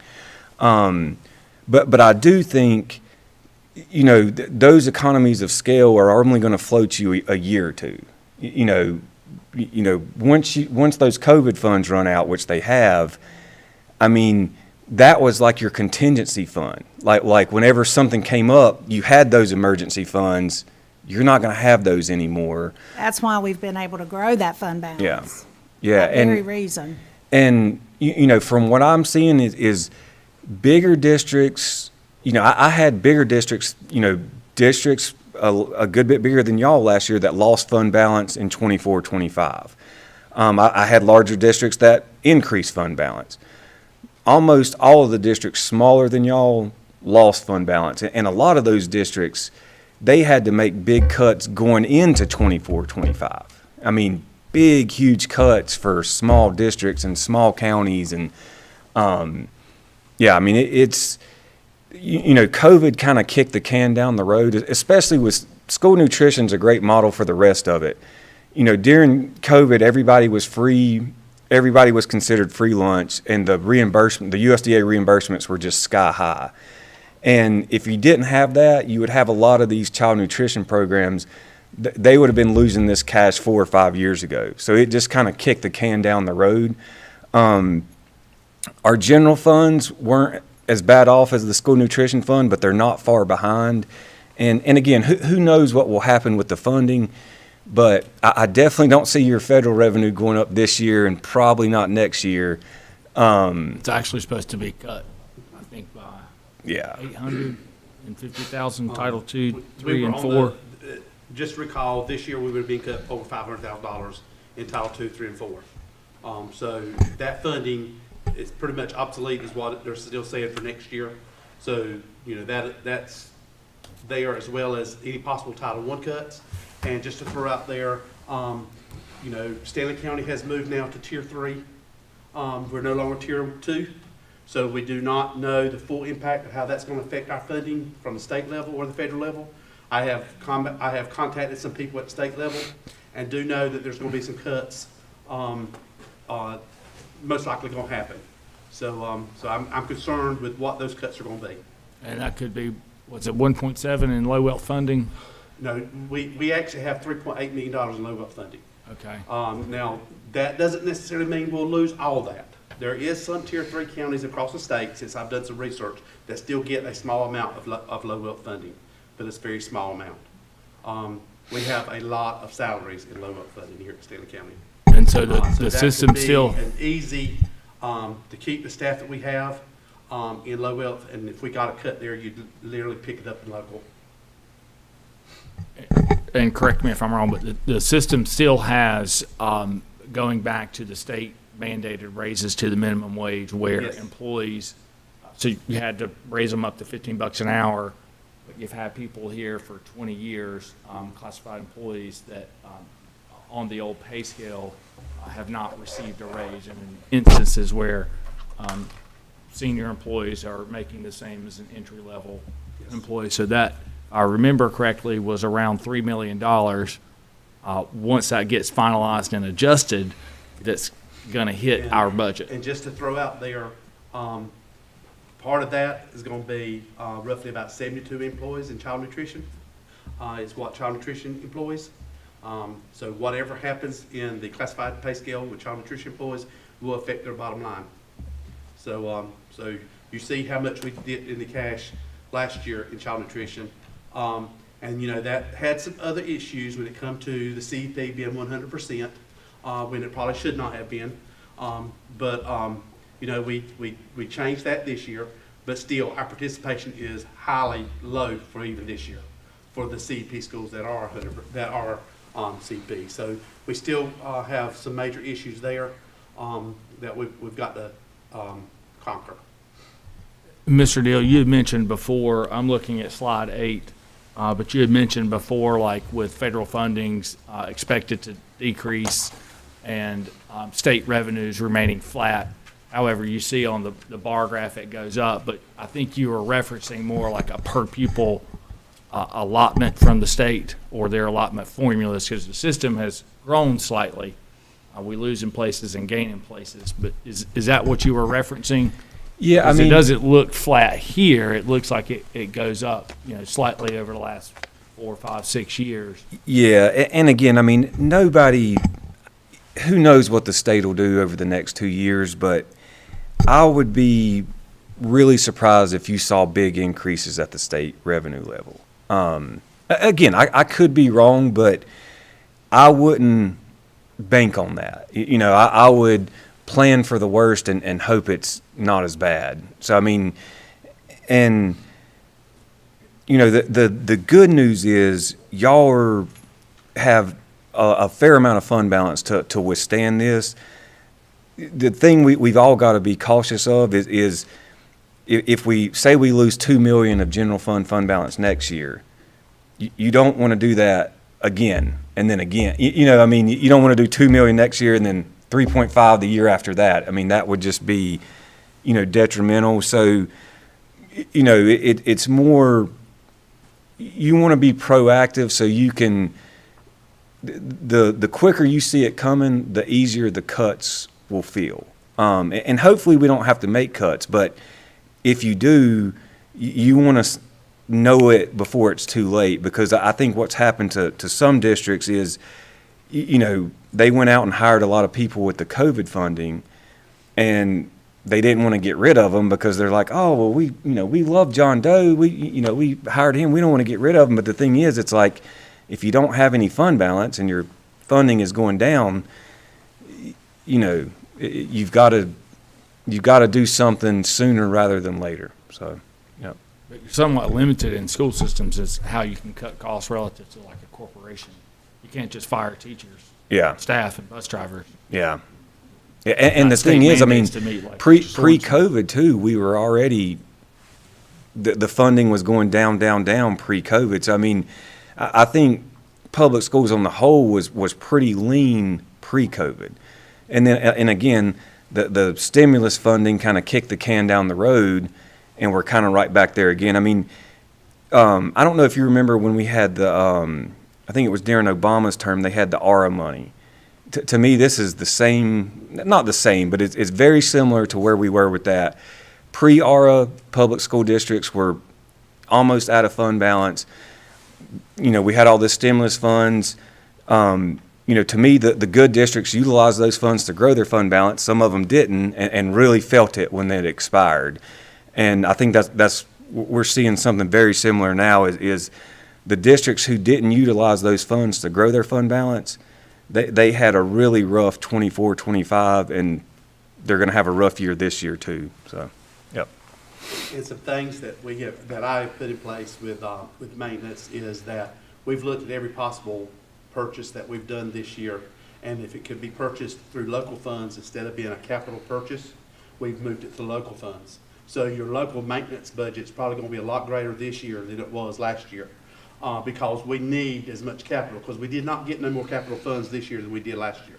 Matter of fact, we got less. So we know that we're limited to what capital funds we've got from the county. So we're looking at what we possibly cut. Right now, all our painting that we're having done in our schools back in the summer, and any that we've had done since then, is all coming out of local funds because it's not really being classified as a major project. Where before we had painting all as a major project. So we're looking at things like that we can cut and move to local versus capital outlay to free up capital outlay funding for the major purchases that we need and the projects that we need. And so when we look at the capital outlay fund balance, is it safe to say, I think Keith mentioned this before, that you just can't do all the projects all at one time. Everything sort of works on a schedule, and some are outsourced, some we in, some we're bidding, et cetera, et cetera. But the money's earmarked for a project. It might be sitting there in the fund balance earning interest. During July and August that will actually, that we anticipated we were going to have to do.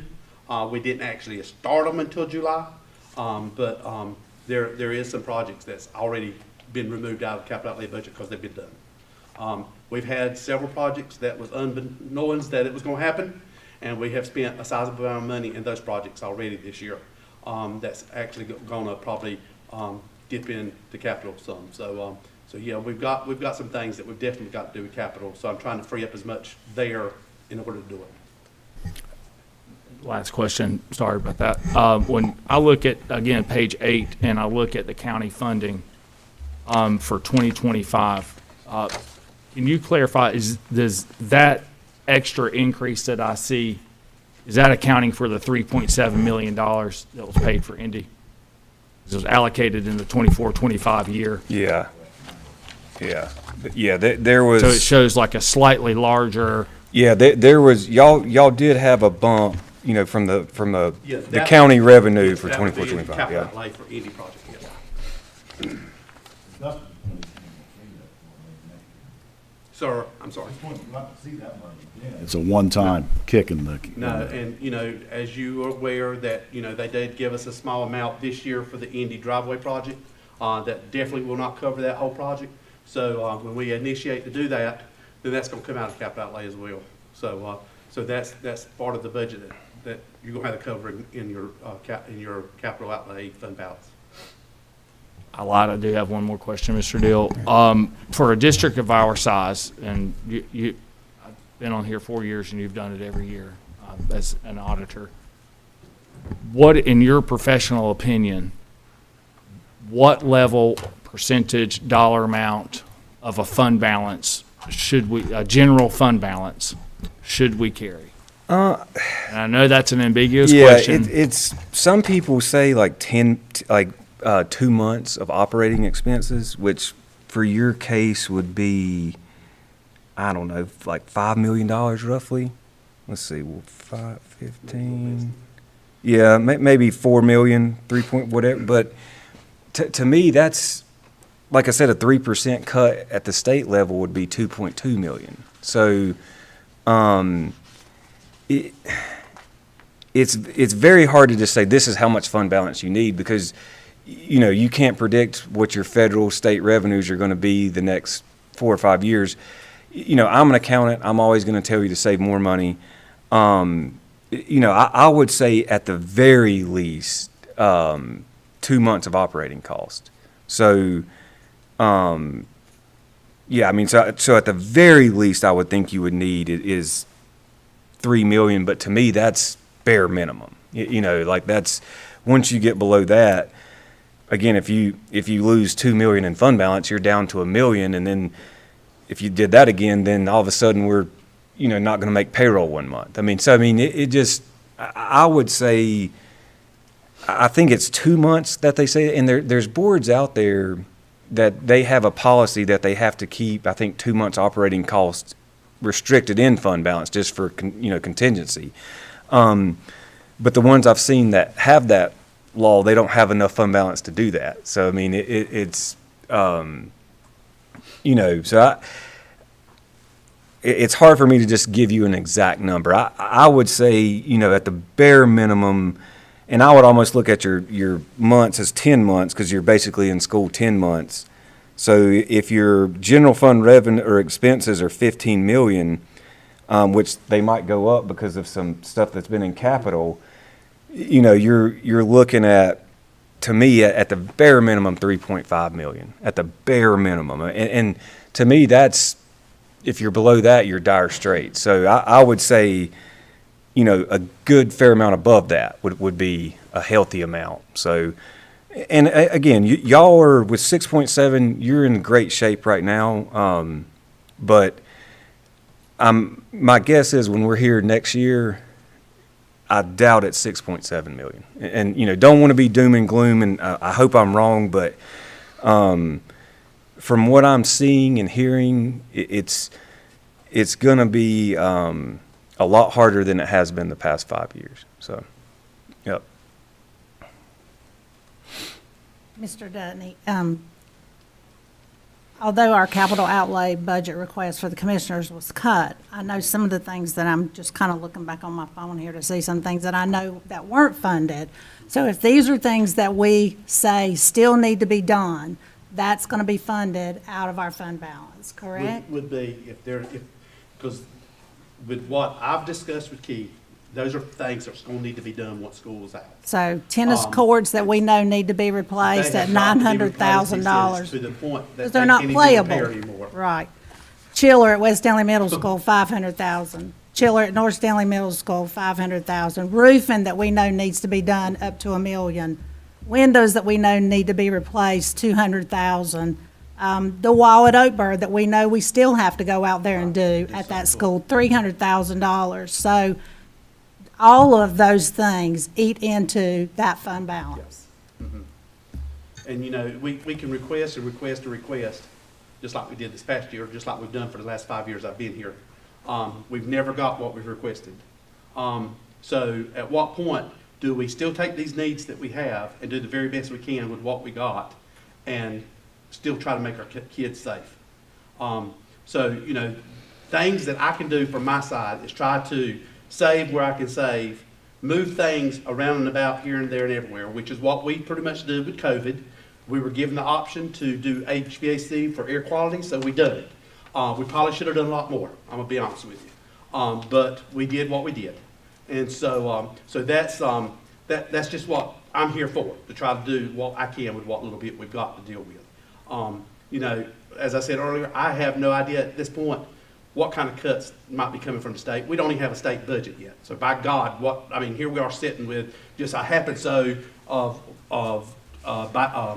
continuing budget resolution that they approved and what little bitty budget bills they passed to put certain things in place for allotments. You know, when it comes to what we might face next year, who knows? They can't decide what they want to do with Medicaid. Medicaid and education is two of the highest funded things in the state of North Carolina General Assembly. So, you know, and they're fighting on every hand on that. So where are we going to have state cuts could be just coming down the pipes, as well as what we're already seeing from the federal government. I'd just like to commend you for how you handled the COVID funds, and we didn't do like a lot of systems did, which got themselves in a lot of trouble once those funds are gone. So Yeah, I appreciate how you handled I commend those. the board and Dr. Dennis, let's do that. We did that same thing at my previous school system with our funds, the Obama funds. We didn't go hire everybody, Tom, Dick, and Harry off the streets and give them a job because we knew that money was going to be gone and we didn't have no look. I come from a school system that had less than $1 million fund balance. Okay, so when I come here and I can do better with a fund balance and be able to keep a savings in fund balance, it does make me feel good about it. But there, we never could build it. I mean, it was just every time you turn around, there was something else. We have the same issues here that we had there. We had 100-year-old buildings that needed this and needed that. So what we had to do is look and say, okay, what can we move to local funds that we can use capital outlay? So that's things that me and Keith are looking at, and to where it's not a major project, it's more of a repair type situation. The sad part is you're scrutinized for having a fund balance. Yeah. And just to sort of elaborate a little bit what Mr. Deal said, several years ago, I've been around for 27 years, several years ago, there was a clause out there, 3 months operating balance. That was what a lot of school systems wanted, 3-month operating balance. We tried our best to get that at Columbus. We never could.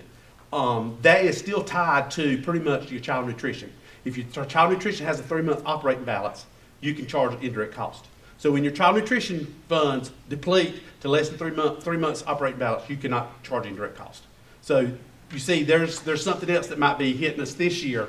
If child nutrition has a loss as much as they've had this past year, are you going to be able to get that $290,000 worth of indirect cost that the child nutrition program has paid for the last 4 years? And their indirect cost is basically that program paying their share of the overhead cost, is in short, so. Yeah, and then 3 months would be, what, 4.5 million, I mean, of fund balance. I mean, and again, in most of the districts I've seen that have those policies, right now, they're not in accordance with their policy because they don't have the fund balance. I mean, it's rough out there right now, so. And if you're keeping up with the news, you know, Duke Energy now has got their way that there's an energy increase with Duke Power, effective January 1st of 2026. So we do have some schools, some facilities that use Duke Electric. So we don't know how that's going to affect when it comes to utility cost, what kind of hike that's going to be. So, you know, there's factors that y'all can't handle, y'all can't manage, and there's factors I can't manage. I had to do the very best I can with what we got. Yeah, from an accounting perspective, there's very few factors you can manage. I mean, it just, you know, the pay rates, I mean, salary is your biggest cost. You don't set the salary rate, you don't set the retirement rate, but you have to pay it, so. Speaking of retirement, I'm looking at a number of those contributions total up 37% over 5 years with less employees. Yeah.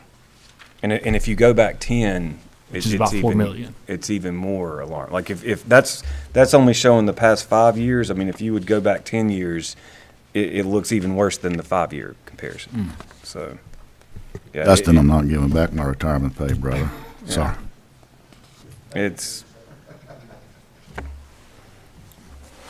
Are there any other questions, comments to Mr. Deal? You know, I do want to say thank you, number one, for being patient, and thank you so much for the work that you put into this, the audit report. To me, it is quite impressive for our school system that we have a clean audit report with no findings. And that comes from everyone here working in this office, and I do want to acknowledge Mr. Terry Dudney and his finance department, because they are wonderful, and they work diligently, work hard, and as well as our other people here and Dr. Dennis. So we're proud of this. And the days ahead, I'm not sure, whatever, but, I hope we always are able to have clean audit reports. It means a lot. Yeah, It means a lot. when you have fund balance, it makes your job easier. Your job's still hard, but, the districts that are out of fund balance, I mean, it's even harder, and it leads to even more findings. And also too, seeing a district increase their fund balance this year was a breath of fresh air. And, another thing too, whenever we, do the audit for Stanley County Schools, anything we ask for, we get it timely. We can tell they've looked at it before they handed it to us, so it's what we're actually asking for. And when we're not having to pull teeth to do our audit, it just allows us to do a more effective audit. So, that goes the same for us. We really enjoy working on the audit with Stanley County Schools. So. Well, that's a real testament to the people that we have here working. And, we can't thank them enough. We do thank them, but we never thank them enough, I know. And I know every board member up here is very appreciative of our finance department and everyone here and Dr. Dennis. But thank you for this. This is just informational for us, Hope. All right. Y'all have a good evening. Thank you. Thank you. And safe travels.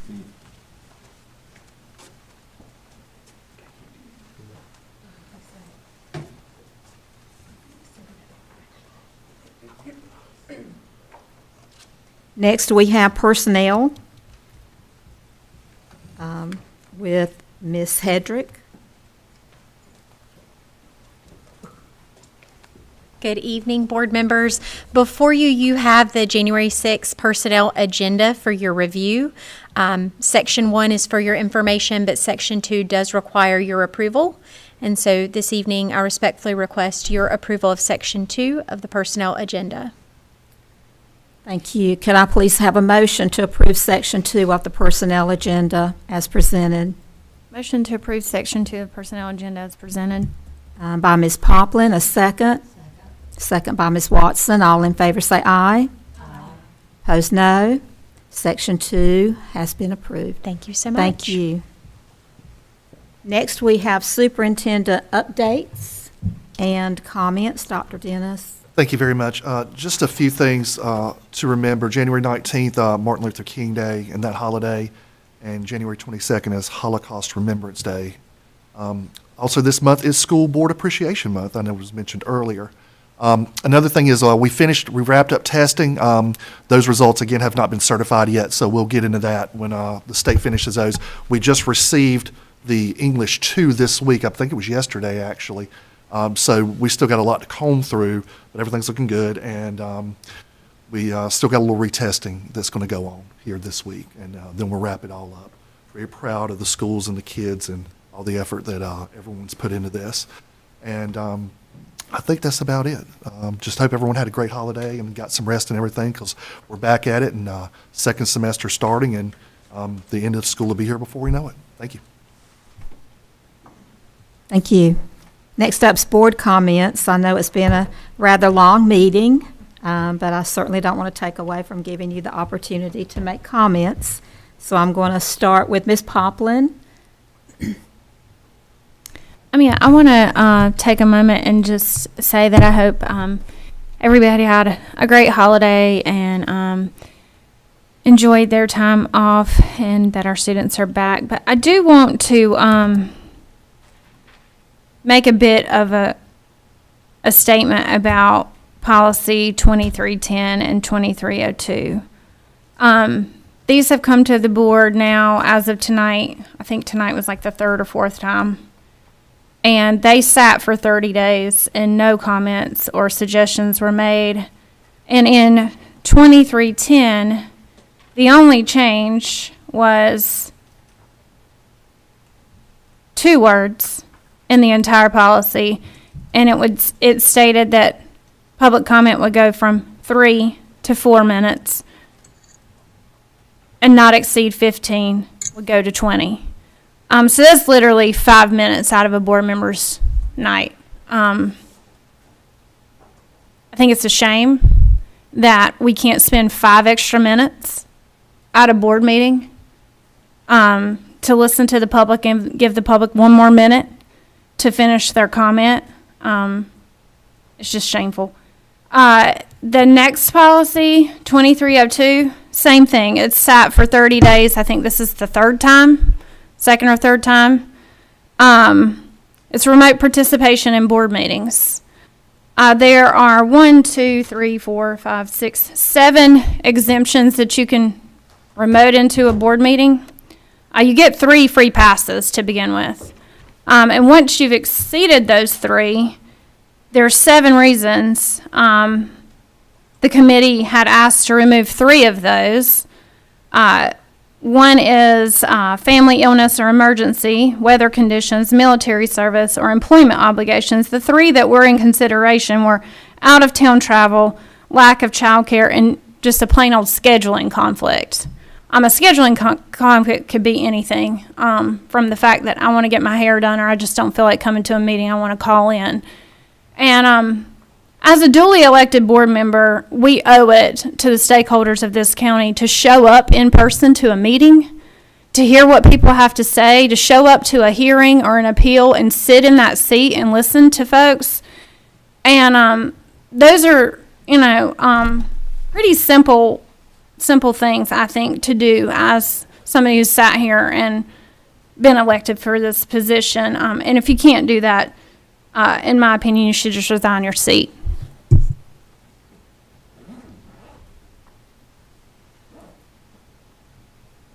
Ms. Watson?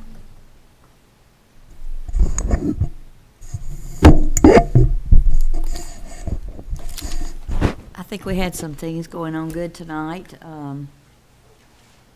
The Holocaust was great. She's a wonderful teacher. And the things that we have going on at the community college with the licensure for our teachers, I think that's a good thing we've got going here now. The Stanley Stars, I think we do a good job with that, choosing the people that do the good things for our school and our students. And I do too hope that everyone had a good holiday and you're rested and you're ready to get in there and really study hard. Thank you. Ms. Whitaker? Thank you, Madam Chair. Mr. Dudney, I just wanted to again say we appreciate what you do. Sarah, thank you. Sarah Helms, thanks for being here. I know she's kind of your right-hand woman. But we appreciate what both of you do. I know it's not easy jobs, and we appreciate that. Ms. Hedrick, thank you for all the information you gave us about the calendar. I know that's a little extra work, and I appreciate you doing that. And again, I'd love to see that posted somewhere, whether we put it out on social media or put it on our website or whatever, just so parents can kind of understand how we handle that. The Holocaust presentation, Ms. Howe, she amazes me every time she gets up to speak at what she's able to do and accomplish in that class with those students. So it's just remarkable. I did just want to kind of mention the policy 2302. I know that when I was chair, it came to the board, I sent it back to committee. It came back to the board, but it didn't have any changes to it, so it didn't pass. And so I guess it will go back to committee again, and we'll see what we can do with that committee and to bring it back to the board maybe where we can get that to pass and kind of get those off our plate. I know they've been sitting there for a while, so hopefully we can work on those this next month and take care of those. So that's all I have. Thank you, Madam Chair. Thank you. Mr. Sorensen. Thank you, Madam Chair. I'm going to quote The Good, the Bad, and the Ugly. It's an old Clint Eastwood movie.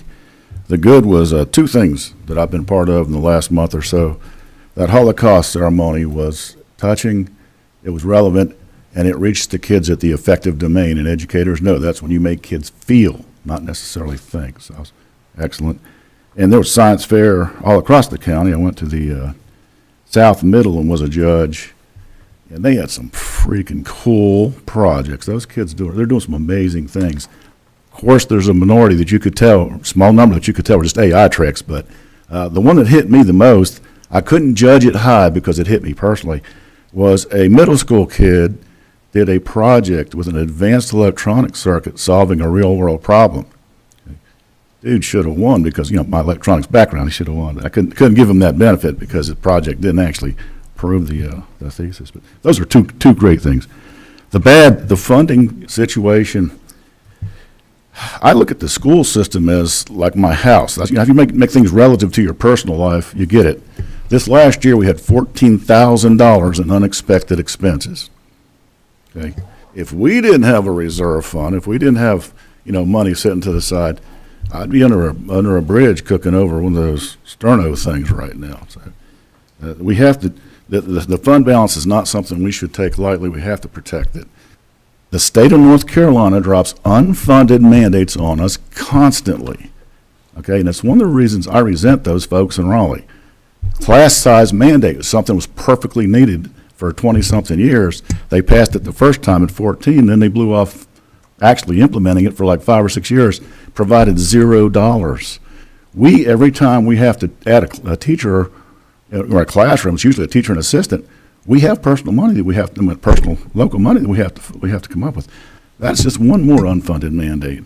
As far as calendars, I appreciate the calendar committee. My thing is that we need to go with the early start, even if it gets us in a little trouble with them folks up in Raleigh, because it's the best thing for the kids in Stanley County. It's absolutely the best thing for our kids. And if we ain't working for the kids, then we in the wrong business. All right, the ugly will be a personal comment. This is a personal observation. Take it for what it's worth. As a member of the policy committee that agonized over these policies for hours and hours and hours, I resent the way that the chairperson goose-stepped through the process of presenting a motion, seconding a motion, and voting on it. Obviously, it's obvious to anybody paying attention it's predetermined votes, okay? Here's how it's supposed to work, according to me, in the professional way. You have a motion, you have a second, you discuss. If I'm going to vote no for anything, I'll let you know then, okay? Otherwise, I'm just going to go to the newspaper, like we did with that, some of that COVID nonsense. I am personally offended by your actions.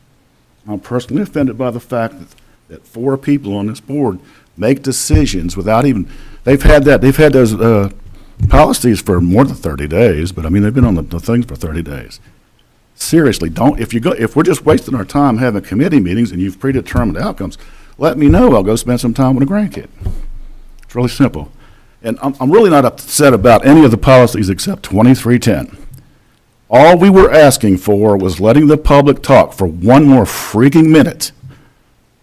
Individuals talk for one more minute and add 5 minutes to our board meetings. To me, we just told the people that we serve, our stakeholders and people that come out to public comment, we told them we don't really want to hear anything more from you. I find that disgusting.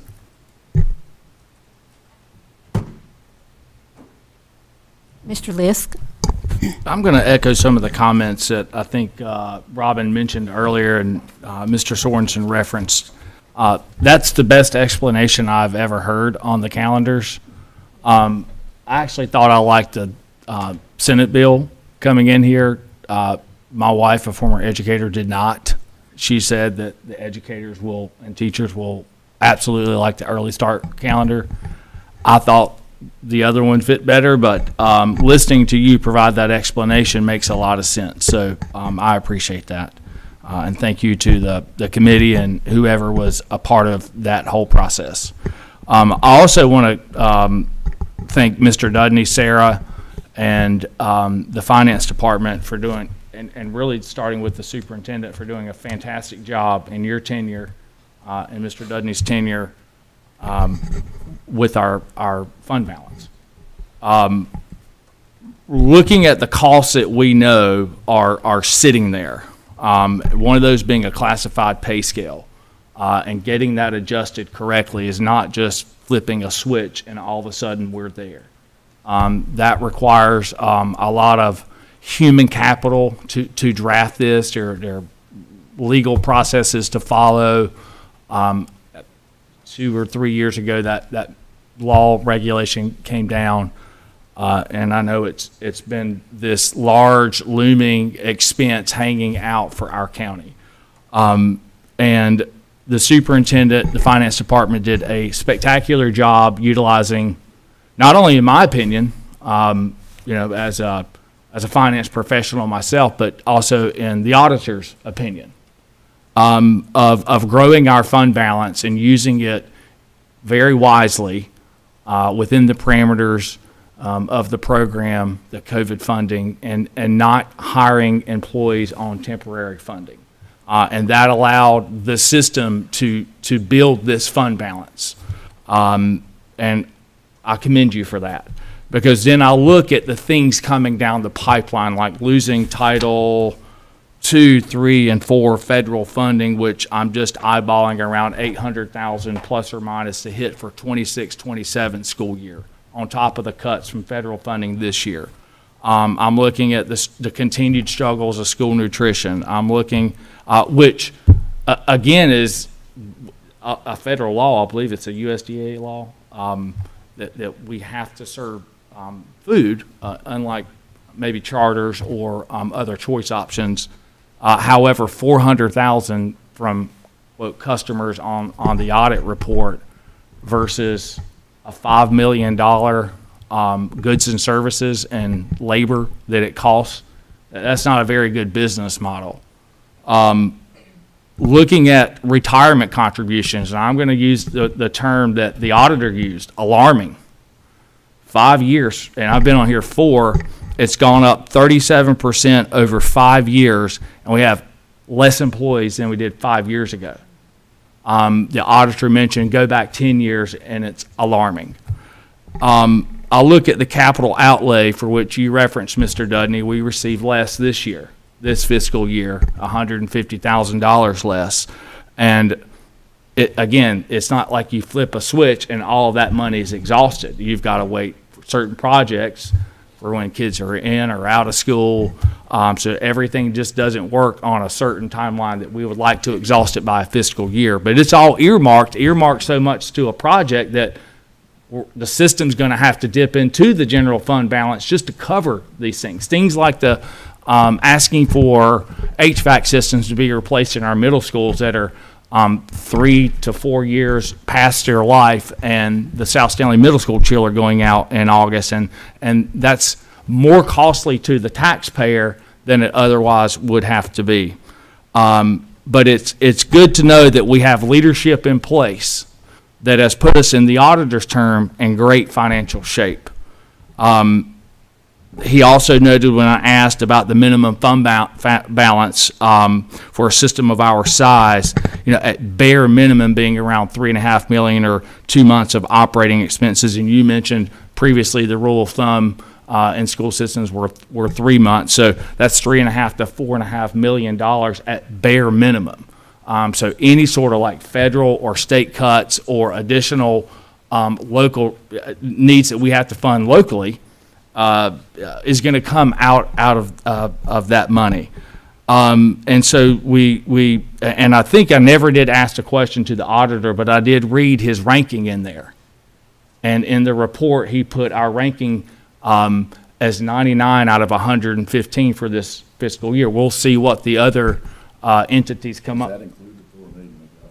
That's my question. Yeah. Yeah, so that's Yeah. not even really. It's not even really it. So, and Mrs. Allman pointed out, I believe in our December meeting, it might have been a day or two or that day or so that week or something that our county had moved to Tier 3. Well, there's 20 Tier 3 counties in the state.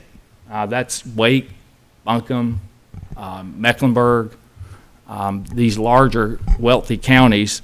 I believe there's 60 in Tier 2, and we were previously, I believe, about mid Tier 2, and then, of course, Tier 1. And but we continue to fund locally in the bottom percentiles. I mean, almost dead last if you look at DPI's ranking, where you put local, state, and federal combined. We were at 112 as of the last reporting on the fiscal year. So it's, we've gone from $7 billion to $10 billion in taxable property. For ad valorem taxes, our taxes were raised 3/4 of a penny above revenue neutral to pay for a jail and a wastewater treatment plant, as noted in the budget county manager's report. Additionally, that's about 6 or 7 cents above the actual revenue neutral, not the statutory revenue neutral that says dollar for dollar what we got last year plus their formula.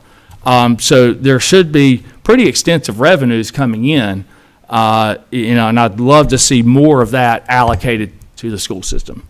But thank you again, Dr. Dennis, the Finance Department, and thank you, Ms. Hedrick, for the calendar. Thank you. Ms. Almond? Over the last year, I have learned that this board operates as a dictatorship, so I actually had this speech prepared since I already knew how they would vote tonight on these two policies. So I'm going to read that so that way I can get everything out that I want to say. I am frustrated and disappointed by the board members who voted against adding 1 minute to Policy 2310, public participation at board meetings. 1 minute, 60 seconds. That vote wasn't about time, it's about control.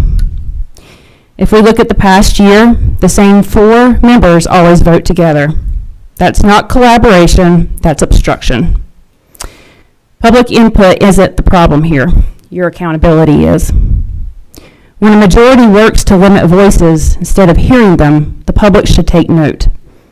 I hope the community remembers exactly how these votes were cast, and I hope the public pays attention not to just what is said here tonight, but to how people vote on this board. Because votes reveal values. The opposed votes made here tonight reveal who believes this board exists to serve the community and who sees the community as an obstacle. And to piggyback off of what Ms. Whitaker said, last year, the policy committee, it was myself, Mr. Sorensen, and Ms. Poplin. And conveniently, the policy committee has been changed to Ms. Poplin, which I fully support. She has done a great job over the years.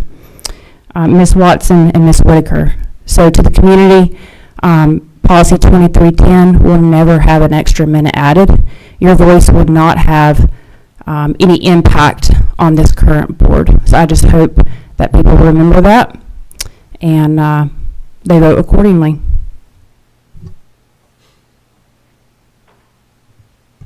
Thank you. I too was able to judge some science fair projects. I went to Central, and they were just wonderful, those Central kids, their projects. I also judged some projects out at Locust, which were amazing as well. But it's always fun to be in the schools to see the work and the projects and the hard work and the work that the kids do. It's always sometimes evident the ones that the kids do and those that might have had a little bit of help from their parents. But and then some of us also, right before Christmas, we were able to visit with East and Central, and that's always fun. Handing out candy canes and getting hugs and trying to avoid the flu. That was going around. But anyway, I hope all of you had a wonderful Christmas and a very happy New Year. With that being said, the date and time of our next board meeting will be Tuesday, February 3rd, 2026, in the Gene McIntyre Room, beginning at 6:15. I do not think we need to go back into closed session for anything. Therefore, I would now ask for a motion to adjourn. Motion to adjourn. Motion by Ms. Poplin, a second. Second by Ms. Whitaker. All in favor say aye. Aye. Opposed, no. We are now adjourned.